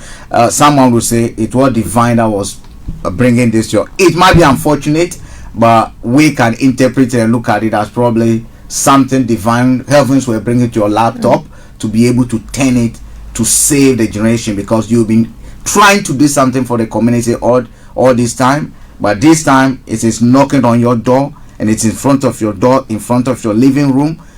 Now take it, run with it, do something for the community. Now, Simon, let me come to you. What are we seeking to achieve with this, and how can people get involved? Do you know, I think, Frank, that's the key thing here as well, that we ensure that what has happened to DE-SHAUN does not go in vain. And so it's about changing the narrative, really. You know, the bill seeks, as I said, to ensure that there's a legislative change to the law that actually creates clear child-centered guidelines when the police stops any child. Okay, let's stop over there. Child-centered guidelines. Can you basically, tell us one or two that what you're seeking? If you say child-centered guidelines, it's very broad. So can you just highlight on that a little bit for us? So by that I mean we are against the immediate default position of handcuffing of children. There should be clearly some form of communication where a child is firstly viewed by the police as a child. Okay, we have some children who are tall, you know, the different sizes, etc., but from when that child can be identifiable to the naked eye by the police as a child, and it is really having firstly that approach to say, let me inquire, let me ask the right questions that are applicable to identifying that this person in front of me is a child, and they are a suspect until proven otherwise, but not just a suspect, they are a child suspect.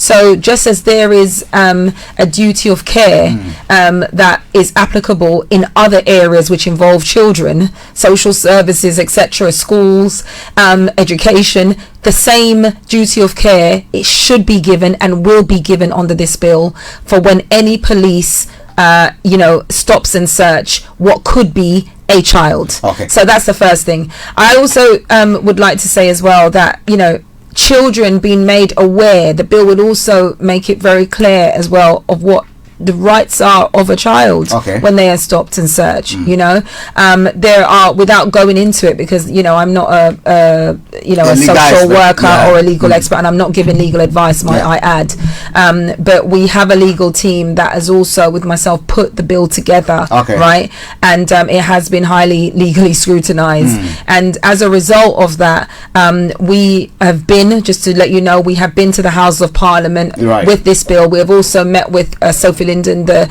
Deputy Mayor of London. We're also today meeting with the Mayor of Croydon as well, to ensure that the police, let's call a spade, right? The police are very out of touch with especially with the Croydon community, right? Hence the reason why they are under, great scrutiny at present. There are so many lessons to be learned, but one of the things are the fact that with this bill, we aim now for every child to leave their home and feel protected. Okay, Simon, hold on for me over there. Sorry to interrupt over here. I want to be specific and blunt over here. I've seen a video where a group of black boys and white boys were standing. I think it happened somewhere in Ilford. The police arrived on the scene. They let the white boy go, and they went straight pinning the black boy. Now we're talking about child sentences, and are we going to be specific and highlight that disproportionately black children are targeted by the police? Whichever way you like, whichever way you look at it, you can say, I'm not talking about racism. It's something that research statistics has proven that the black boys are disproportionately targeted, manhandled by the police. Is the bill going to be specific and made mention of black children the way they are being dealt with? It's very specific. The stats are also there. We are I think over 75% times more likely to be stopped than their white counterparts, right? All of the stopwatch has done a huge research. Even grown black men are over 6 times most likely to be stopped, whilst there's only a small proportion of us, that makes up Britain at large, whatever. We are over 3 times more likely to be stopped as a people than our white counterparts and even our Asian counterparts. So that really leans to the point that there is a gross disproportionality in the way in which the police are stopping and searching our children. And as well as that, it brings to mind the conscious biases that are there. I believe that it's not unconscious. I believe that the police are, many of them, when we don't want to generalize, but many it lends from institutional racism. It's there, it's entrenched, it's embedded, it's inbuilt, it's imprinted. There's a blueprint of it throughout the empire, right? And what we are finding is that better training needs to be had. Informed training needs to be had from black people, such as parents like Janet. Training needs to be given, funding needs to be given as well, so that the police realize that these are human beings, these are children, these are not just stats. And so whatever preconceived stereotypes that are just randomly given and labeled at our children, that enough is enough. We've had it for historically in this country, but now we are clearly saying that we are not prepared to just lay down and take it. We are galvanizing, we are mobilizing every single parent out there, every child out there, to say you are not alone. We need you to stand with this bill via change.org, the DE-SHAUN, DE-SHAUN Justice, JUSTICE Joseph Bill, the DE-SHAUN Joseph Justice Bill. And we've got a Facebook page, we've got a Twitter page, and we have an Instagram page. And literally what needs to happen is as many thousands of signatures as possible. Now, without this bill, there will be no accountability for the police if they stop and search your child or your nephew or your brother. Let me just finish this, Frank. It's very important. Without this bill, because prior to what has happened to DE-SHAUN, no accountability has been given to the Met. No one has even raised the idea of changing the law so that there is accountability and sanctions once a police stop and search goes wrong. That has never happened. This is why this is a very historic case. Yes, Frank, we could have just marched and made noise and that would have been the end of it. But no, we have the IOPC are literally investigating. That investigation is running concurrently with the bill.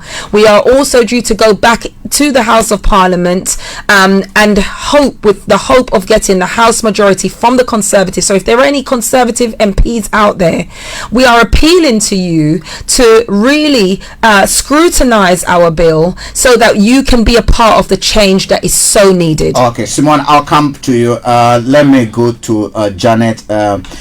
Listeners out there, there's an appeal program that we're doing at this. From here going, we're gonna appeal to you. If you have means of supporting this, we want to come to you. And I'm going to ask especially our community. We know a lot of us congregate in churches. We know a lot of us congregate every Sunday, every Friday. We pray. If you're a pastor, you're listening to us. If you're a deacon and you're listening to us, your platform must be used to speak about this. You need to create opportunity for people to speak about this. You need use 10 minutes of your time on Sunday when you get to that church and talk about the injustice our children are actually facing and what this bill seeks to achieve. Look, if you don't do it, one day you go to your church, you're expecting members to come, some of them will be stopped by the police if this does not get done. So you need to get involved and get it done. We need to seize on this opportunity to make sure this is passed into law. Janet, let me come to you. There is one area that I think personally over here we've committed ourselves. We want to push this. We want to associate ourselves with. We want to push it. I've been stopped severally. for no apparent reason. Sometimes you'll be driving, they stop you, for no reason, from the car you drive, from whatever. And so I changed even the way I drive. The type of car I used to drive, I stopped. I used to own a BM M3. The number of times I got stopped in Croydon over. Now if you offer that car to me for free, I will never drive it. I will never drive it, because once you drive certain automobile, you are targeted. You are basically, I have been strip searched before, naked searched before, because they think I deal in drug. So we all have personal, and when you see some of these things, it gets you, and you want to respond, you want to act. But I think this is a good opportunity for us to be able to rally around and push and see it. If adults, we can probably handle ourselves, but when it comes to innocent children, I think something ought to be done. Apart from this bill, are you planning something else? What are some of the events or how people can get involved? Are you planning a charity, a campaign? Because the bill can be there, because there are so many laws. Are you looking at coming out with a charity that can go around, campaign about it, speak to schools, get to classroom, talk about it? Are you planning something like that? Exactly that, Frank. Exactly that. Reaching out to children in schools, getting a centre where we can, we want parents to come. This has not just happened to DE-SHAUN. There's parents out there that this has happened to, and maybe they haven't got the support. Maybe their children are going through different things. So it's asking parents, come forward, say this happened to my child too, and us building a sense where we can all come together and we can all heal together. Can I just elaborate on that, if you will, Janet? Just very quickly, Frank. Yes. We do have a meeting. Okay. We have a meeting coming up in the town hall, and that will be Croydon Town Hall, and we're going to actually give the dates or whatever. You can announce that after. We're just waiting for a confirmation, whereby we will create a space of healing, whereby parents will be invited to come, children, people from our community, people from outside of our community, anyone who really would like to share, and also who people with expertise, really, who knows the law or whatever. We want to really bring a safe space where that this is a Me Too campaign. This has happened to me too. This has happened to my son. We've never had anything like that. Second to that, before you go, let me stop you over there. You mentioned of lawyers. This is a personal appeal. If you're a lawyer who would like to help, please don't go and produce a bill that your hour is £250. We don't want to hear that. Use your knowledge, the skills you've acquired to help this bill. We're not looking for lawyers that will use it as a money-making opportunity. That's an appeal. Simon, please go on. Okay, so I was saying, actually, we've got Bat Murphy who are handling. They are the representing the family, and they are the they're raising the civil case against the Met. So the civil case is in hand. The parliamentary bill is in hand. So again, we are going against the grain and going against the stereotypes whereby we only march and make noise. Apparently, we are looking for legislative change. But as well as that, it's incumbent on us. We would be remiss if we were just to believe that this is just DE-SHAUN. We want and are appealing to every parent out there to follow the DE-SHAUN Joseph Justice bill case on IG. Look out for our announcements, because we are going back into Parliament. We want to go with 10,000, 100,000 signatures. We also want to create that space, as I mentioned, in the town hall for all parents to come together and get behind this bill, and not just parents, anyone from all community. We are all, let me just say this, we are souls first. We are human beings robed in different skin colors. This can be your child if you're an Asian man. This can be your child if you are a Chinese woman. This can be your child if you are a white woman. It doesn't matter the external skin color that we are robed in. At no point should black children specifically be disproportionately treated at no better than animals by our police system. And it's not the whole police force. I believe that Mark Rowley coming in will want to change. I believe he will listen. And if you are watching this, Mark Rowley, we believe and we are pressing on you to listen to our voices and to actually make a commitment to your force and in representing your force to bring about a change for black children, especially in this country. As well as that, we are going to say this: DE-SHAUN will look back on these days, and he will create, through us, we will create a DE-SHAUN Joseph Justice Center that speaks to 3 areas. 1, the mental trauma that has been caused to this family. There are many young boys, especially, and young girls, but specifically black boys out there who we know get the brunt. From the stats shows that they get the brunt of the force of the police, right? And I believe that many of them may go home, and because of whatever reason, guilt or whatever, they do not tell their parents. This is the time for you to come forward and say me too. Thank you. We want to create a center that has the legal aspect and support, as well as the mental aspect, and as well as a safe space for young people to be able to come in and actually be children. I know we're going to be targeting a lot of communities, a lot of our network, from the footballers to the musicians. Absolutely. You all need to get involved. Janet, let me come to you.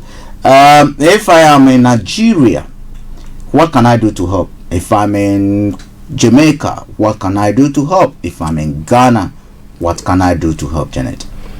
We're calling for all experts, as Simone said. If you're a lawyer, you know, if you're a doctor, if you can help in any shape and form, we're calling for you to come forward and help. We're also calling for you to go on Facebook, Twitter, Instagram, sign the petition and share the petition on your platforms as well. We're just saying, please, we're asking for your help. We need to this change. And for those of you listening to us, there's a default law position in this country. If you have 100,000 signatures, that bill, whatever you want to say, will be discussed in Parliament. So what we need to do in the first place, within our community, we need to mobilize at least 100,000 signatures.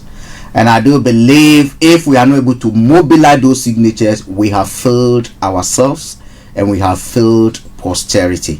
And it's you and I who can do it now. There's no other. We can't pass on this baton to the generation which is yet to come. We have to do it.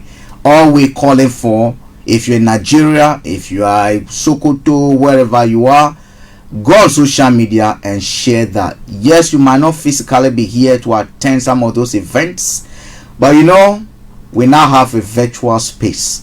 We're talking about going to have a hall. We're going to be, everything that's going to be done in that hall will be in a virtual space as well. And therefore you can get involved, share that and sign that as well. If you have family members across Europe, in the UK, in the US, get involved and sign that petition. When all is said and done, heavens will count you as one of those who contributed to making that change. That's why we know. Simone, on Facebook, what are the handles? Twitter, what are the handles? Instagram. Yeah.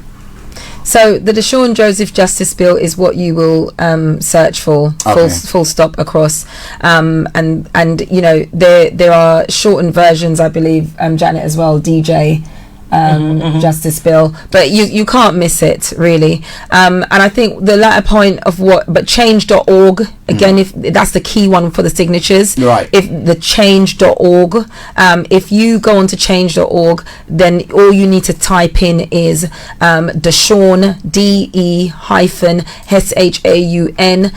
Joseph, JOSEPH, Justice, JUSTICE, Bill, BILL. That's all you need to type in and add your signature and share and share and share, please. I think you asked a really key question there to Janet. If you're abroad, what can you do? And you said it, Frank, literally. You might be abroad, you may not be in the UK, but I know you know somebody who's in the UK, be it an auntie, an uncle, a brother, a sister, a friend. You know somebody who's in the UK, so please just distribute in your organizations and in your networks accordingly. And thank you so much, Frank, for really having us here to reach our black sisters, our black brothers and sisters, and also our sisters who are not robed in black skin. We need you. Our brothers who are not robed in black skin, we need you. Right. Thank you so much, Janet and Simone. Janet, your final words before I let you go. I just want to thank you, Frank, for giving us this. It's my pleasure. And I'm just calling out as a mother to say, please stand with us. Yeah. Support us. Right. Simone, your final words, please. You know, I think it was yesterday you spoke about, you know, and you said it today again, that when there is an injustice to one, it's an injustice to all. In Jamaica, because I'm a born Jamaican, you know, we have our saying that we say, out of one, you know, out of many comes one people. And it's the same rhetoric here. It's the same case. This has happened. I could idly have walked by. How many of us, out of fear, and sometimes rightly so, because we have knife crime is a big issue here, right? Let it be known, we are not against stop and search, because knife crime needs to stop. But the stats do show, because we are even the victims. We are even the victims of knives. Absolutely. But what the stats do show, however, that, you know, even knife crime does, the stop and search has not helped to reduce knife crime. What we are saying, however, is the police must be allowed to do their work. However, they must administer it in a fair and in a just way. And when it goes wrong, and I tell you what, by God's will, we do not want it to go wrong. But when it does go wrong, there has to be accountability, and they will face the eye of the storm. If they feel that going forward now, they will be able to not be culpable, and there will be no repercussions for their actions, you will be held accountable, and this bill will ensure that every child feels safe. Right. On that note, I would like to say a big thank you to the two of you. The bill that we're talking about, listeners out there, is a child sentence. It's a bill that seeks to introduce a child sentence approach to stop and search. And once that happens, the police will know that they are actually, the law is watching them. They have cameras, but the law is also watching them. That when you stop that child and you don't behave, you'll be held accountable. If we don't have anything law, we cannot hold them accountable. And again, the tagline that we go with that, and I borrow it: an injustice to one is an injustice to all. What has happened to the boy has happened to many, but this is the first time people have come together and say, no, we cannot sit, we cannot watch. There's some writer said, well, we cannot sit back and let it happen again. We have to fight, and this is a time that we have to fight. But before we come to an end, Simone, I would like to say thank you so much for coming. Janet, thank you so much for coming. If you're listening to us, if DE-SHAUN was your son, what will you do? If you were to write a letter about what has happened to that boy to the Prime Minister and President and want a solution, what will you say? What will go to your mind? Do you love your own children?